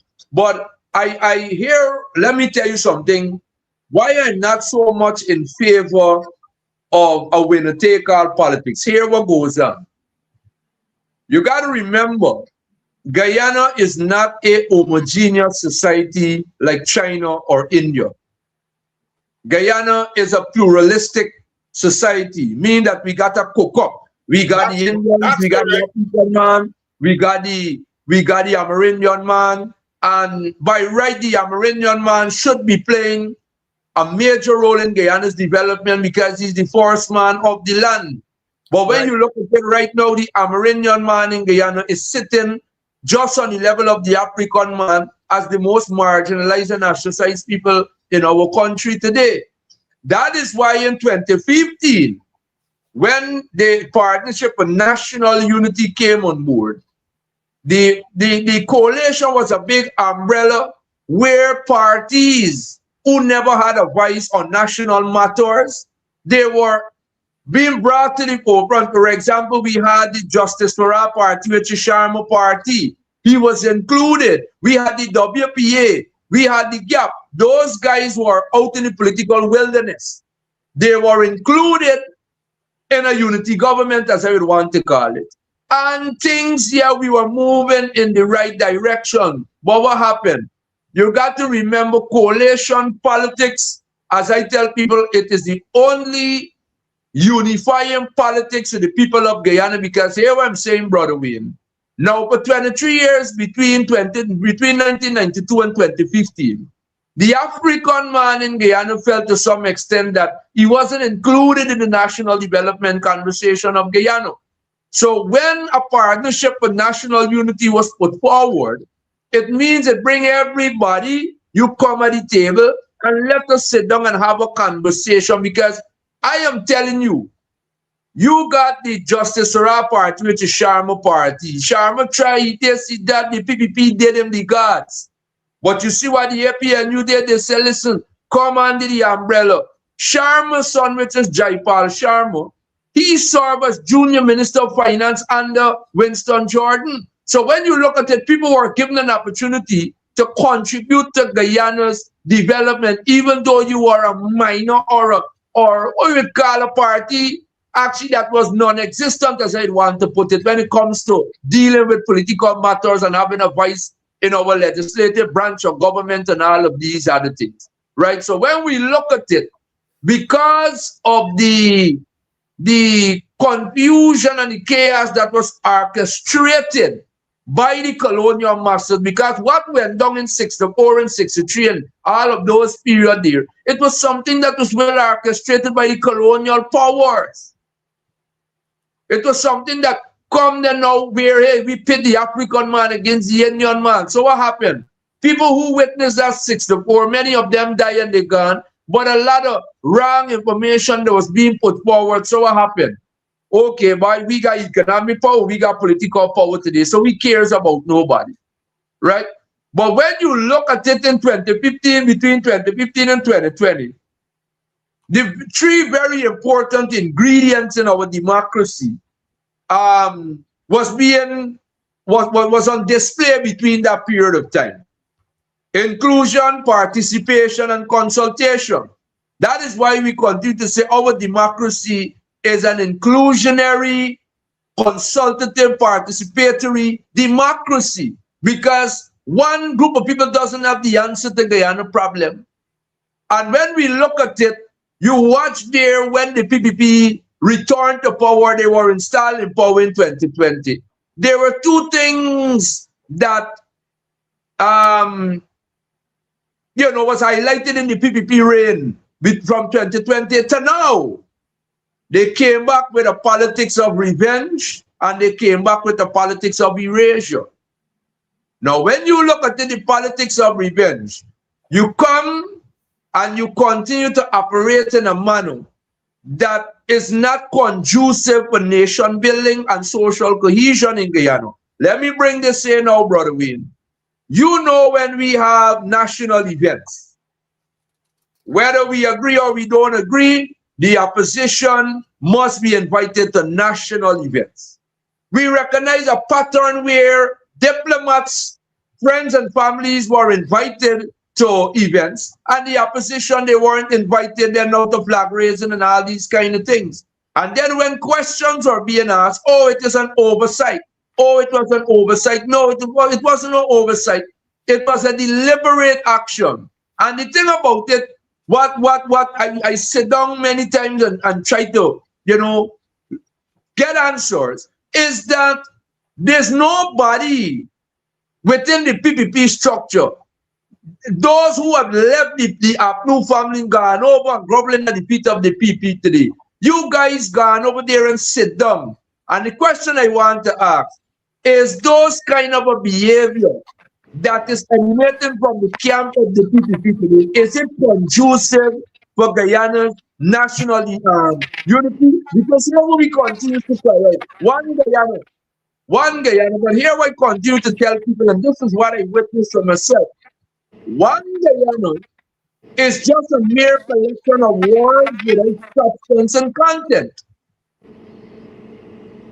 It is just a collection of words without substance and content.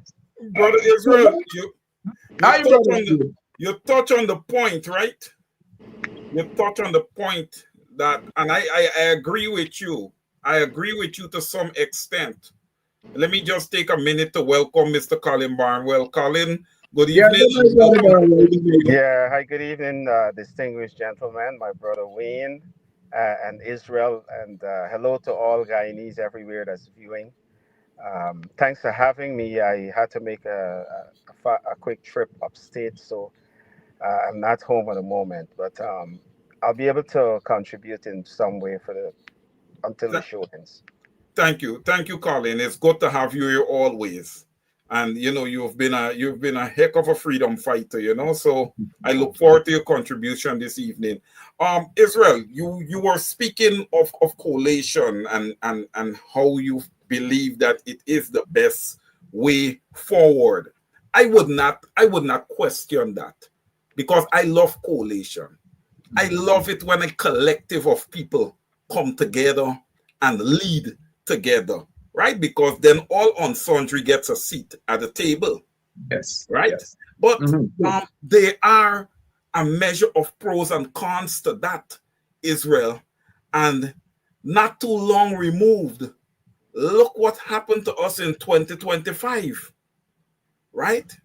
Where we would have failed to come together. And look, ladies and gentlemen, I ask you to let me know if you agree with me or not. Well, I believe that failure by the APNU and the AFC to collate contributed tremendously to building out what is now called the Win Party. Tremendously. Well, brother, what happened with these leaders? What happened is that the people were chased away, right?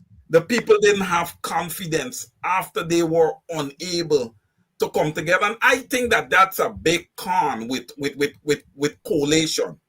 It works to the extent that you have the leaders in place that are willing to work, all right? And is not willing to bite off more than they deserve, which was the case. Yeah, but brother Wayne, go ahead, brother Israel. But brother Wayne, let me just interject here for a moment. There when I was doing political science, and I on the live with Sister Robin, I think 2 days ago, I explained to her the first topic I learned in political science was the concerns of politics, the 7 concerns of politics. And out of all the concerns, the major concern that I love is compromise. Right? It's compromise. Now, let me show you something, brother Wayne, where they got a lot of people tasted power and they become obsessed with power, failing to recognize that together each achieve more, which is the definition for team for me. Now, in 2015, David Granger and Moses Nagamutu, those 2 elders came out, they mobilized, and they said, let us cut them those two. And when you look at it, it was a breath of fresh air. Why? Because even though Moses Nagamutu stepped away from the PPP and was chased out by Barajagio, Moses Nagamutu is a man that is highly respected in Guyana throughout the Indian community and the Afro-Guyanese community. He's a man well respected. Now, we had a formula that worked when we came into government in 2015. We had Moses Nagamutu, Prime Minister of Guyana, came from the AFC. We had Mr. Raphael Chasman, he was Minister of Natural Resources and the Environment. Right? We had Mr. Kenraj Ramjatan, he was Minister of Public Security. We had there now Dominic Gaskin, which is Granger Sonora, he was Minister of Business. We had Mr. Tiyu, Minister of Telecommunication. We had, I think, Mr. Older, I think he was Minister of Agriculture. And somebody else, we had Mr. Patterson, Minister of Public Infrastructure. 7 powerful ministries. We had a good thing going. But then what happened? Somewhere along the line, somebody feel that they're not getting enough more than what they're supposed to get. And at the end of the day, people start to listen to external forces. Here one tell you external forces. Going into 2020 elections, we could have gone to the elections with the same Moses Nagamutu and Mr. Granger. But then now we had Mr. Ramjatan come to the forefront and say, oh, I'm contesting there for Prime Minister opposition. And here I can tell you, when Barajagio had one of his press conference, he turned and he said, oh, you Moses, don't worry. Japan is nipping at your heels, so that Prime Minister opposition there going into 2020 election and all that. How did Barajagio know that? Because there were many people in the coalition camp that was feeding Barajagio information on what was going on and all these manner of things. Now, look what play out. We have Moses had to step away. We had Ramjatan there now and David Granger. We jump in and we go ahead and we do what we have to do. All right, things happen. You are being put out of power, right? And I'm just showing you 2023 local government election, right? When the APNU say, well, hey, we contesting, the AFC say, we ain't contesting the election. We ain't want no part in that. We gonna pull ourselves away. Then what happened when the local government election finished up? The AFC witnessed there now the performance of the APNU and use it as a litmus test now where they feel like the who support is their support. Then what happened there now? Ramjatan turned and said, hey, I think going into 2025, let us there now have a conversation so that we can have a coalition going into 2025. Now watch what is laughable here. Changes came at the AFC where new leadership come into play. Now you come in to the afternoon, we got the bigger part of the thing. You come in here now, you say, hey, let us have a conversation so that we can have a coalition going into 2025. But then when you come, you come with a lot of grand demands that is highly impossible and impractical. You want 60 party. You want to control the list. Oh, we want a consensus candidate. And I got a whole bag of foolishness that was irrelevant at that time. Because here I can tell you, Brother Wayne and Brother Colin tonight, the people of Guyana didn't want no consensus candidate going into 2025 because here why? David Granger was being considered as a consensus candidate. And after the elections, in 2020, the 5-month electoral impasse, people cry out and say, look, you see Granger walk away after the 2nd of August 2020. Granger never addressed the support base of the APNU AFC. And because of that, because there are now many people, because I can tell you right at Linden, while on the campaign trail with MP Sharma Solomon, who's now sitting MP, people told us to our face, we will not support the APNU because you know why David Granger abandoned us. And secondly, because you guys cannot put together a coalition front.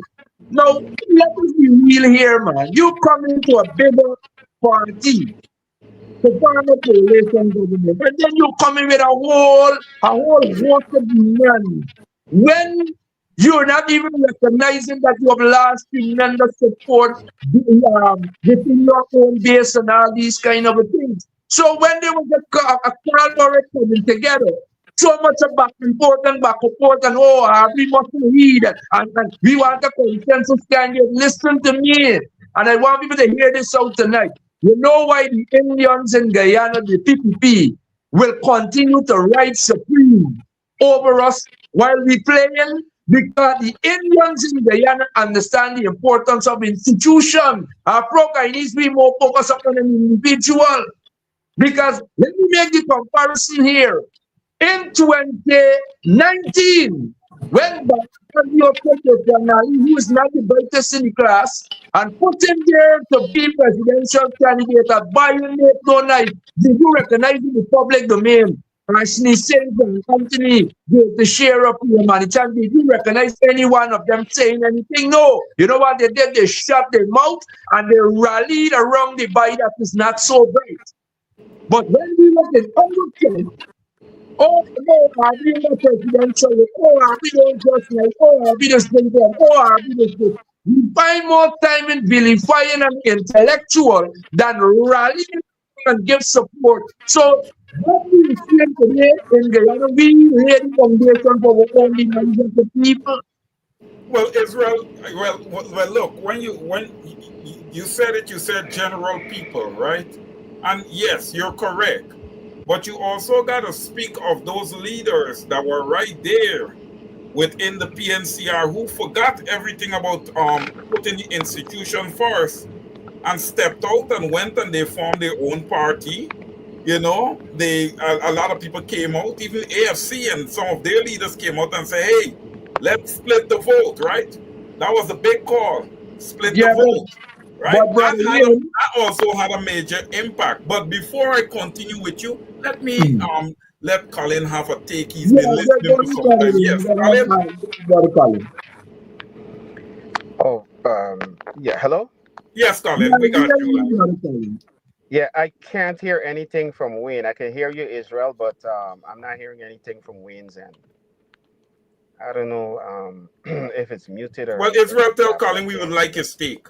Well, brother Colin, brother Wayne said you can go ahead and give your perspective, and then I will come back in to add my 2 cents as we move along. Oh, okay, yeah. So, well, thanks again for having me. I've listened to a part of the show whilst I was on the way, and I wasn't able to listen to the majority of it, but I did hear pieces here and there. And I do agree with a lot of what you guys are saying. I have some little nuance that I would add to some of what you're saying. For example, the last point you made about the East Indians, they don't really fight against whoever the leader is and stuff like that. But the reason why they don't have to do that is because for the past 30 out of 35 years, the East Indian community has been guaranteed a handout from the government. It's welfare for East Indians. They have literally given the resources of the country away to the East Indian community. And so it doesn't matter which person they put as the figurehead. They all know that Jagdeo is the person who is the boss man of the party, and he just have these people as figureheads. So whether he puts Irfan Ali, who is who was quite a buffoon, or whoever they put in place, that person is just a figurehead. And the party, the East Indians, understand that as long as the PVP is in power, they will put their ex by the cup when it comes to the election. And I know I've been vocal at times in criticizing some of Norton's strategy in the past, like many other people in the diaspora. But when it came to voting, I understand that you have to put your X by the palm tree or the whatever symbol, the APNU symbol, because at the end of the day, it's either us or them. And it doesn't matter who is the leader of the APNU, whether it's Norton, Amanza, Roysdale, any one of those people, and Simona Brooms, any one of those people would have been a far greater and better leader for Guyana than anyone on the other side. Because the philosophy of the PPP right now, their MO is corruption and lawlessness. And so anyone that we chose would have been good for Guyana. If Norton had gotten the presidency, he would have been good for Guyana. If Amanza had gotten the presidency, she would have been good for Guyana. If Simona Brooms had gotten the presidency, she would have been better for Guyana. So our people must understand the math of how elections work in order to give us a fighting chance. We can't have people saying divide the vote or split the vote. That is political insanity. No rational thinking person, as much as you may not be a top fan of Norton, but you understand that this is the election and a vote. If you don't vote for Norton, and he's the person that represents the coalition in this election, you literally are voting for the PPP. So it is our people have to develop a sense of rationale. When it comes to your emotions, you still have to be rational when it comes to the decision making. I called on people to support Norton and the APNU going into that election. We can argue and disagree on strategy, but when it comes to who we support going into an election, I think the choice should always be clear. We support whoever is leading us into that election. When that time comes, we support that candidate. And for this upcoming elections in 2030, we need to start planning from now. We need to start um, electioneering from now.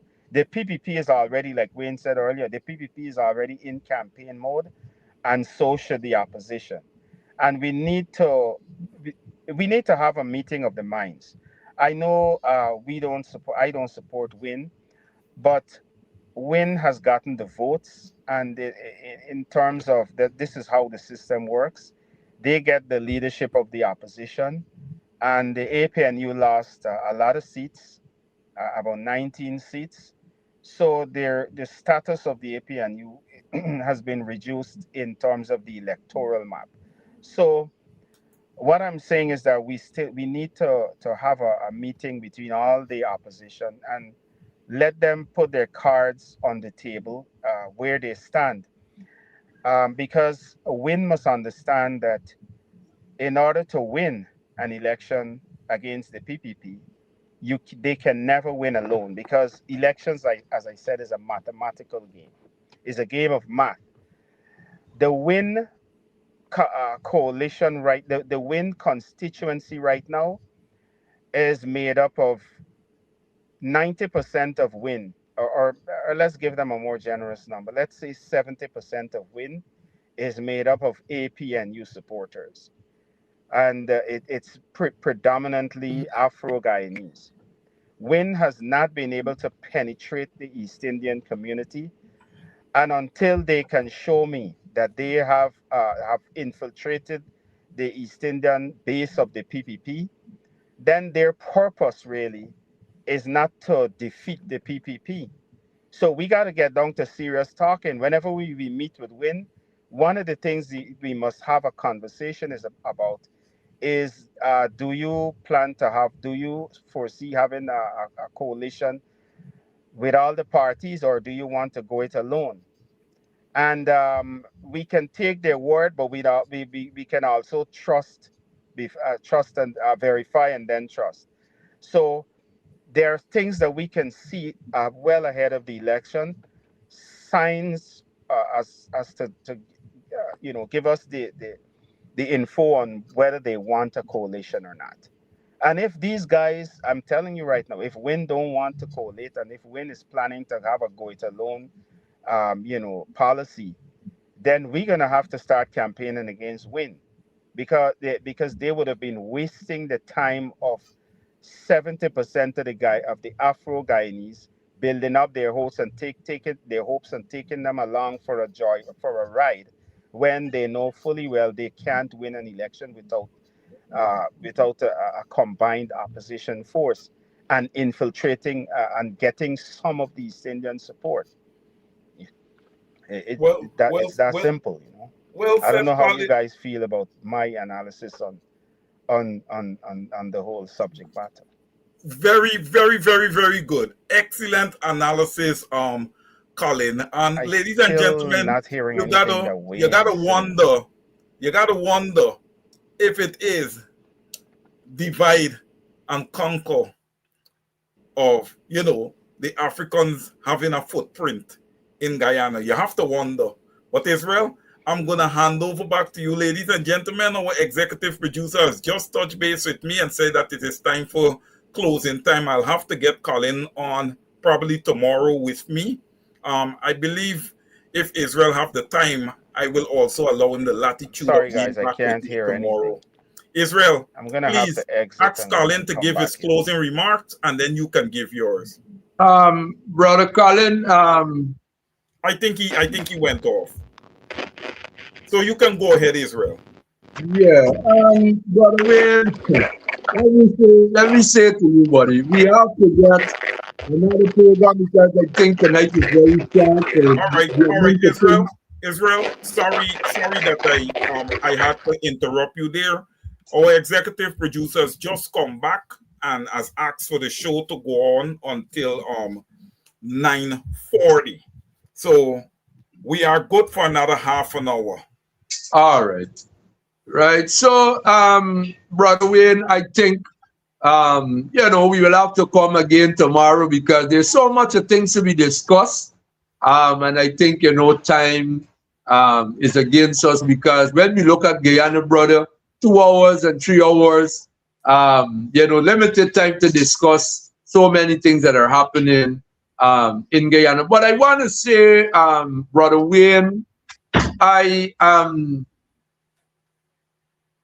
a man who is very in support of coalition politics because you got to remember, as I said before, Guyana is not a homogeneous society like China or India. It is a cook-up.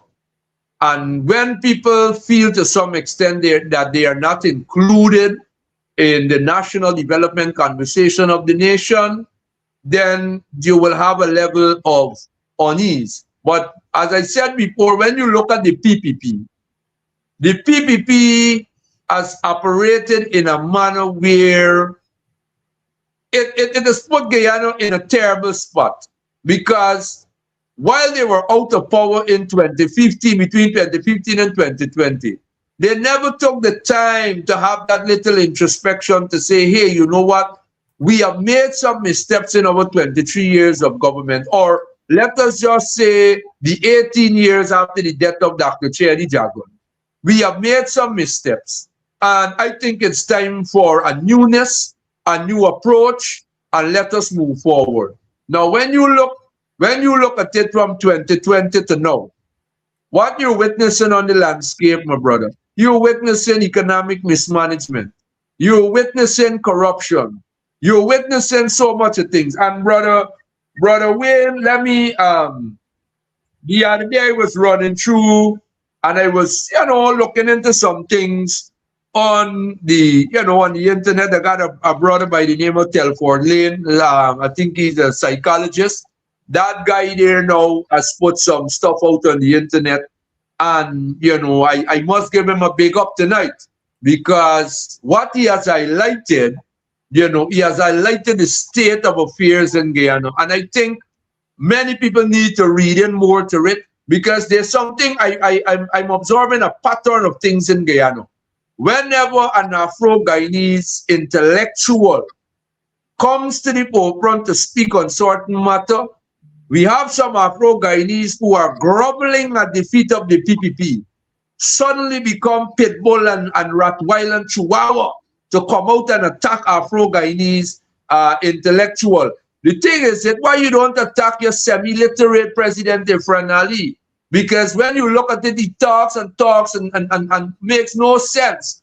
Now, hear what I'm saying, brother Wayne. When we look at it in 2026, and this is just August of 2026, Guyana right now is being ranked the #1 in the most corrupt country in the English-speaking Caribbean. When we look at Guyana right now, brother Wayne, in 2026, Guyana right now is being ranked #1 in the Caribbean with the most severe form of poor mental health. When we look at it, brother Wayne, we are ranked #1 in teenage pregnancy in the Caribbean. Between 2021 and 2025, we had over 600 teenage pregnancy. Who is speaking on that? Where is the Minister of Human Service and Social Security? Where is the Child Protection Agency when it comes to dealing with our children? Because if you look at it, if we're saying that the children are the future, if we're not protecting our future, then it means that we will be futureless. Now look at it, brother Israel, you could also add to that the fact that 1 in every 4 new HIV case is someone between the age of, let's say, 15 and 24. 15 and 24. Now, yes. Right, brother Wayne?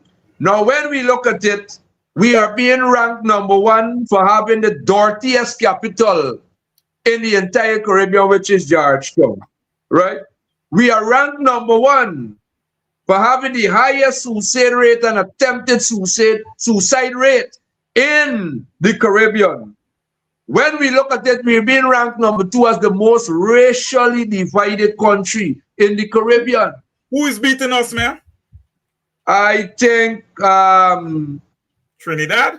I think the Dominican Republic and Trinidad, they have those two places. Battling the lead. Yeah, they're having them under the microscope right now. When we look at it, we are being ranked #2 behind Haiti in the Caribbean with the lowest human development. When we look at it, brother Wayne, we are being ranked #2 in the entire Caribbean with the highest level of brain drain. And if you read the United Nations Development Program report for 2025, 80 to 90% of the qualified persons, I'm talking about people that got masters and other things to the name, they are migrating from Guyana. When you look at it, brother Wayne, in the fastest growing economy in the world per capita, because I think people tend to miss out that part. Guyana is the fastest growing economy in the world per capita. Because when you look at it, you have countries like Liechtenstein and Luxembourg and all of the others. Those countries got major things going on. You even have Burkina Faso, things happening in those places, so people don't talk much, right? Now, when but those populations are larger than the population of Guyana. Well, that is why we are being ranked as the fastest growing nation, right? When we look at it, then now we are being ranked #3 in the Caribbean with the lowest paid worker and the fastest growing economy. And I want to say this, brother Wayne and to brother Barnwell tonight to the viewing audience. With the present state of affairs in Guyana, the worst is yet to come. The worst is yet to come, because when you look at it, even though we continue to hear about the fastest growing economy per capita, we also have the fastest growth of poverty. We also have the fastest growth of poverty. I believe it's only Haiti that's in front of us. I believe it's only Haiti that's in front of us. And we know what Haiti is going through right now. So knowing, and what you're saying, Israel, is so accurate. We are the fastest growing economy per capita. Yes. And when it comes to poverty, you know, we are right there below Haiti. Right You there. know, it's Right there. shameful. It's shameful. Continue, brother. Because why? And let me just bring this here before brother Barron will come. Yes. Because when you look at it, brother Wayne, when you look at it, under the APNU government, David Granger, when he set up, I think, the Natural Resources Fund, he had about 22 entities or 21 entities on that setup.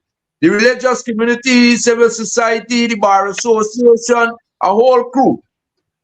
Then what did the kleptocrats did when they came in or they were installed into power in 2020? Oh, I don't need all of those kind of people there. I will select about 4 or 5 persons who are answerable, directly answerable to the government. So at the end of the day, when all the financial bacchanal and mismanagement go, people won't be held accountable because why the president can now says, I am the man who gave them whatever, and what it is. I want to say this to you. Israel, to that point, when it came to the Natural Resource Fund, right, they did requested some names from the opposition. And when they saw that Dr.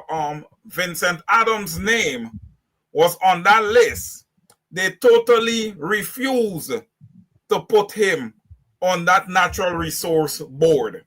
Okay?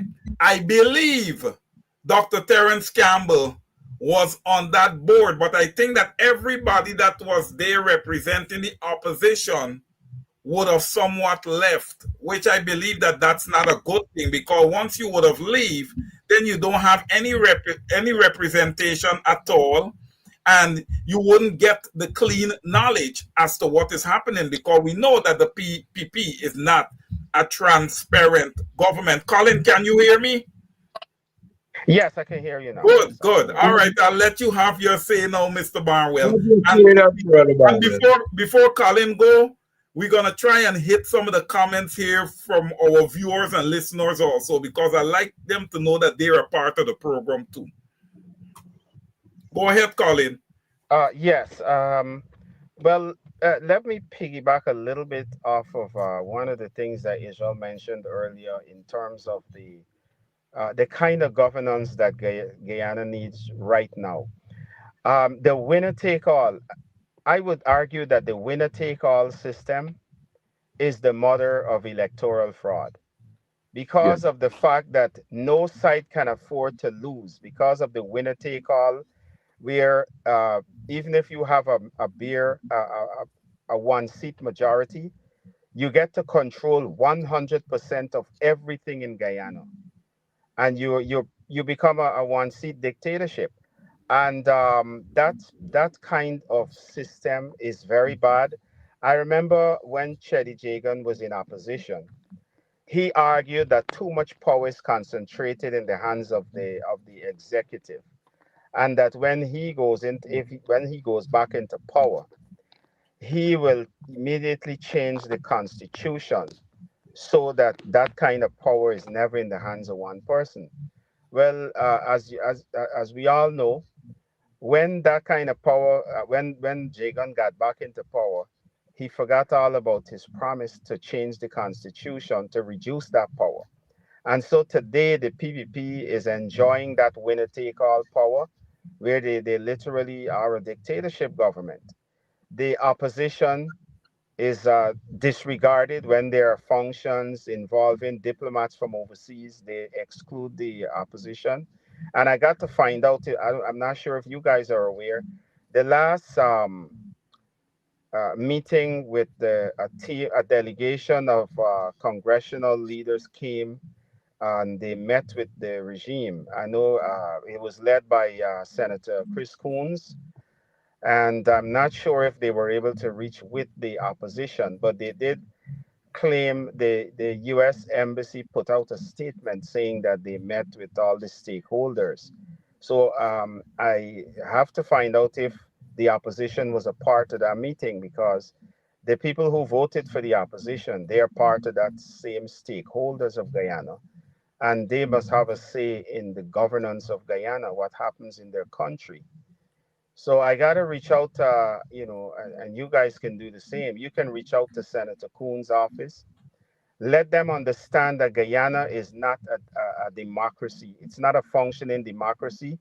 When you have the president ordering and vice president ordering the military to crack down on protests, and so this is full dictatorship. So we have to let the entire world understand that Guyana is not a democracy. Our leaders, instead of having photo op with these people, as soon as you meet them, you have to make it clear that you're not comfortable, you're not happy the situation in Guyana. You have to let these people know, right? So that's we needed to change the winner take all. It's a bad system. It hasn't served Guyana well. It has only further divided the nation. Every election cycle, even people that would have normally communicate with each other outside of elections and live happy, there is a rift and a big division when it comes to the elections, because the winner gets to take everything. GCOM is heavily compromised. If there was no winner take all in Guyana, GCOM would have functioned independently and it would have been a better situation. So we have to address the winner take all system. And I know Israel did mention something about, and I think Wayne, you mentioned it too, about the changing the system where we can have a shared governance, A national a national front unit, national a government. national government. Well, Also, the thing, Also, Colin, what would be great also if we want to look at democracy in a good sense, ladies and gentlemen, is for us to have a certain threshold that when you want to pass these bills, you must be able to get 70% that's what I of was the coming vote. to. That would cause you to have to cross the aisle to go and negotiate. And then what that does, it gives opportunities to opposition parties to then make their pitch. Hey, we would sign off on this bill for you, but we want this when it comes to education, or we want that when it comes to relief for people, or we want something with regards to housing, or whatever the case is, right? It shouldn't be that way that we have now in Guyana. And Colin, this is like way back when our politics is so far behind. It's so it these days it doesn't even make logical sense how far we are behind, right? Where you just come just like that and you just sit down, and because you have a majority, you pass a supplementary budget for 55 billion, just like that. You know what type of implication 55 billion is going to have on the young people of the future in Guyana. It's going to have far-reaching implications / ramifications on the young people of Guyana. So yes, the system needs to change. And with that, in speaking that the system needs to change, you understand me? They are talking about looking at a measure of constitutional reform when it comes to the Guyana Elections Commission and the commissioners, because they were placed there constitutionally. I want to say this to all on sundry across the board. We cannot visit our constitution just to solely and conveniently handle that one issue. No, let's do complete constitutional reform. Let's don't just do it to please somebody who feels that these commissioners should not be there. I am the leader now. I should be able to select my new commissioners. Does it make sense? Logically, it does. But it's not. We never had a regime like that before. You just can't, in the middle of everything, decide that, oh, this might be, we may be able to change this. This should be able to be done. No, our constitution says that they were placed there constitutionally and they cannot be removed. There must be a measure of reform, and that should be that. We shouldn't be touching on our constitution, you understand me, just to please one individual. And let me also say this. There was not a measure of engagement between the leader of the opposition, the quote-unquote leader of the opposition, and these commissioners. The leader of the opposition could have gotten with these commissioners And I am sure that they are grown enough to understand that there's a new LOO. All right? And he could have placed his vision and said, look, these are the things that I want to do. All right? Are you guys on board with me? Give them an opportunity to see if they're going to be successful before you just come, because it doesn't look right. It is aligning with what a lot of people are saying, that WIN and the PPP is in place to eliminate the APNU. That's what people are saying. You want to go away from that narrative. You don't come with something like that. Oh, we want all the opposition commissioners replaced. You don't just come with something like that. All right, Brother Wayne. Yes. Brother Wayne, let me just interject for a moment here. What we witnessed last year after the elections, it was a different setup at Parliament, or we would call it a different configuration at our Parliament. Now, we have there the Forward Guyana, we got the APNU, we got there now the WIN party, right? Now, how things is being done, forced by the leader of the opposition, it sent a bad message out, and I think he was misinformed, or probably, I don't know if there is a personal beef with the three commissioners at GCOM, I don't know. But hear what I'm saying, right? This is just my take on it, right? And that is why constitutional reform and electoral reform is very, very much important, because we will have a lot more changes will be taking place in Guyana in time to come, and we will find ourselves at these bottlenecks because why? We do not have then now the legal and legislative framework to deal with certain things. Now, when you look at Azzudine Mohammed's position on GCOM, the European report last year, 2025, after the election, spoke of the heavy politicization of GCOM and all of these kind of things, right? The brother didn't call there for the removal of Claudette. He didn't call there for more transparency. You know what he called for? For the three men who were fighting there for the biometrics and a clean voters list. Now, because the laws made provision for those men to sit there as long as they can be, whether they cannot be removed unless they resign or by death or whatever it is. Put me in the position of Azzudine Mohammed as the new opposition leader of the country, the new boy on the block. I would have called Aubrey Compton Norton. I would have called Sister Manzo Walton this year and said, man, let us have a meeting at the office of the opposition leader.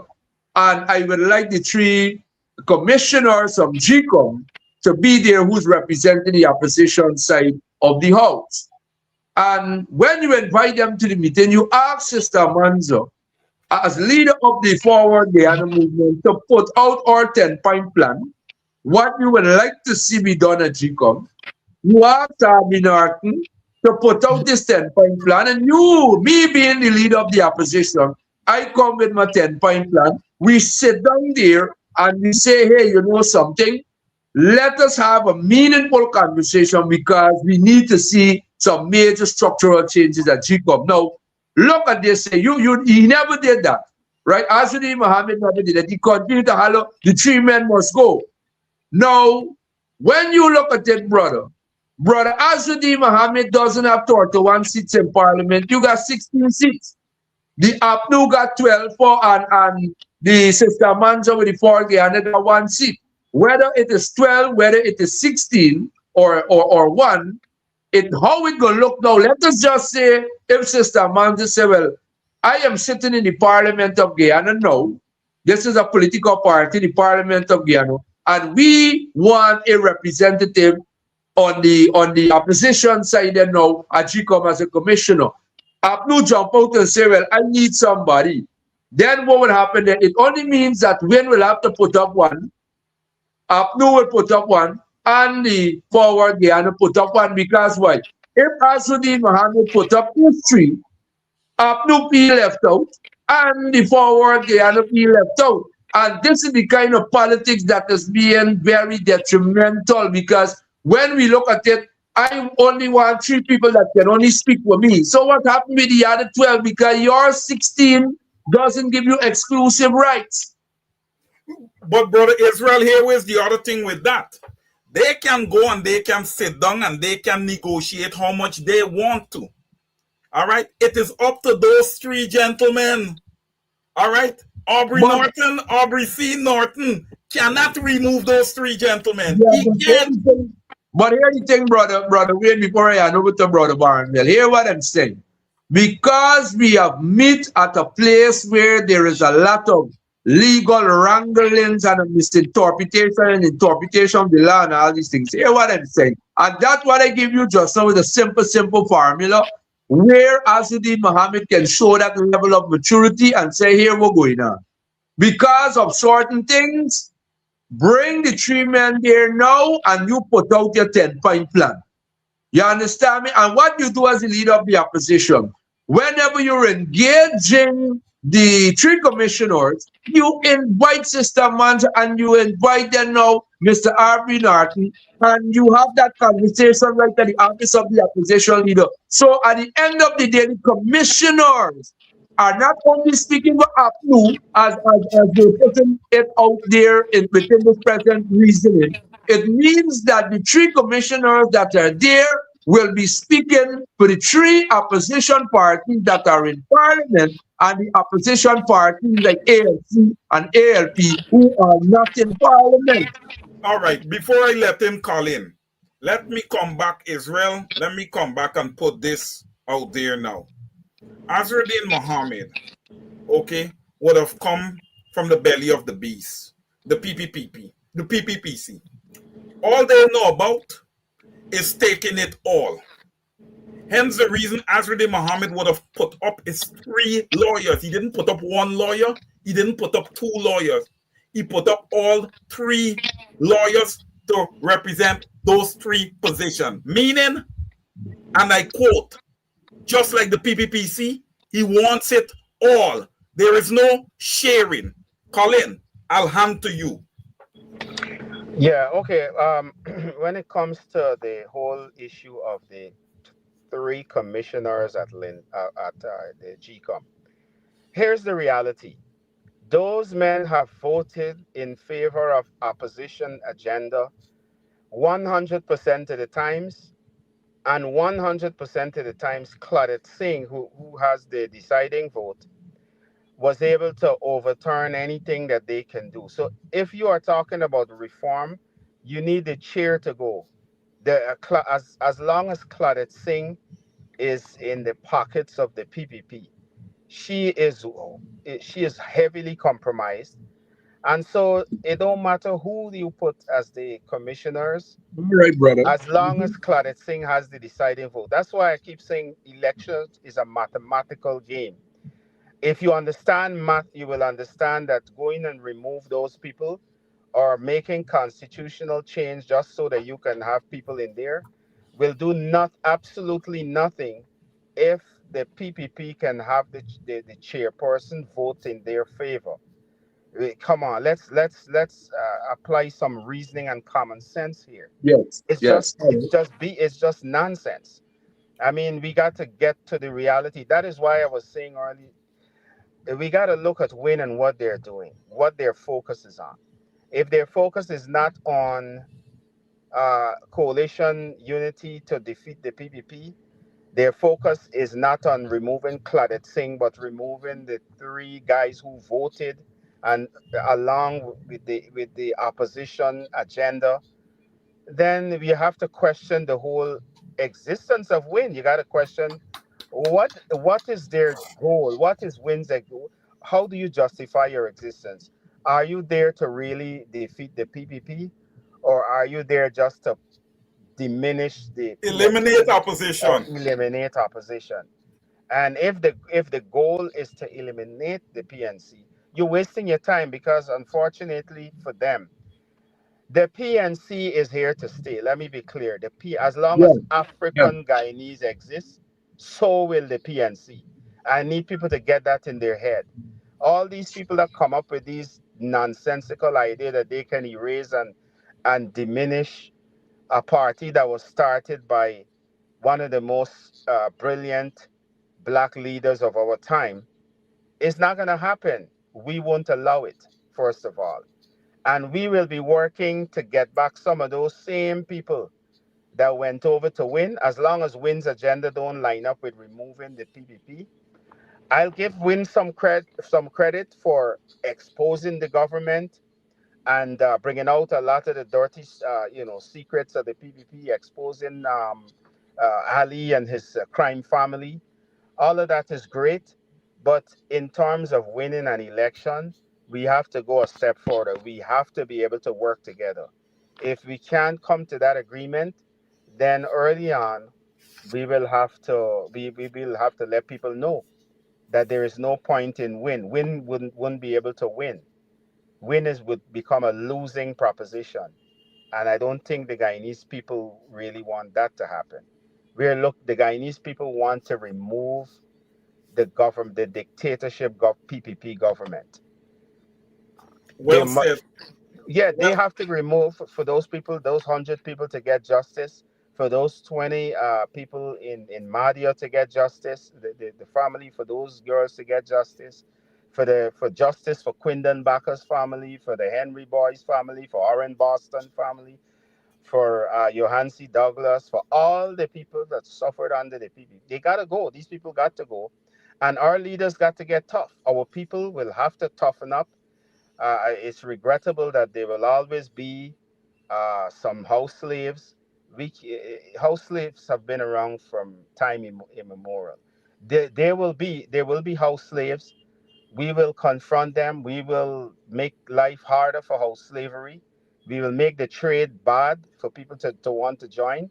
We will stand up and confront them. We will call them by their names. House slaves will be called house slaves, whether it be whoever it is, whether you be a minister, whether you be a regular politician, or whatever the case is. We will continue to call them out, and we will fight this fight. We have to fight. There is no choice. We don't have an option here.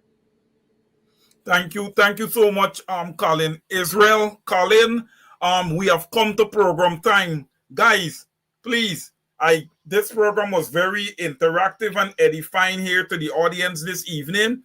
They have already requested that you both come back tomorrow, guys, please. When these people request you, you have to be here. You have to be here.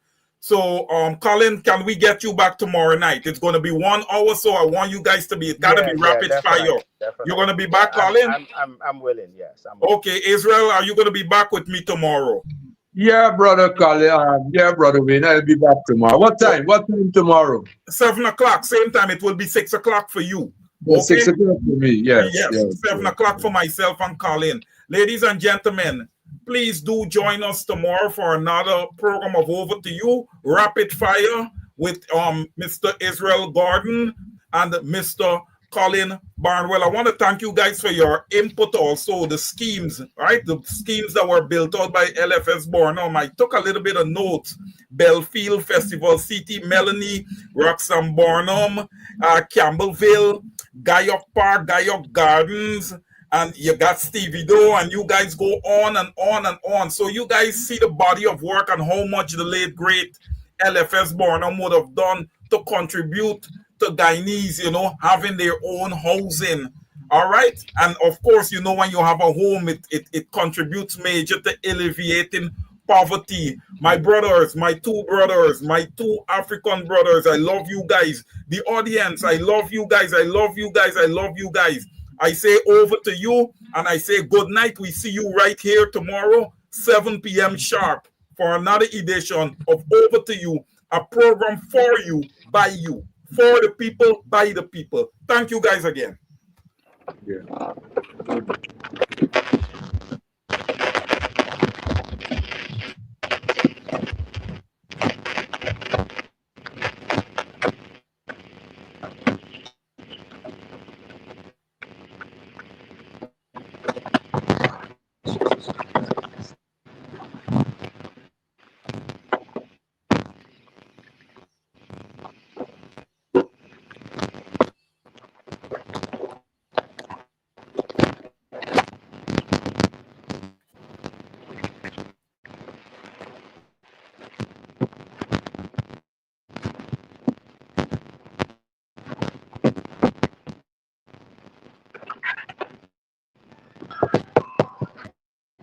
everybody. What's going on? Party got covered.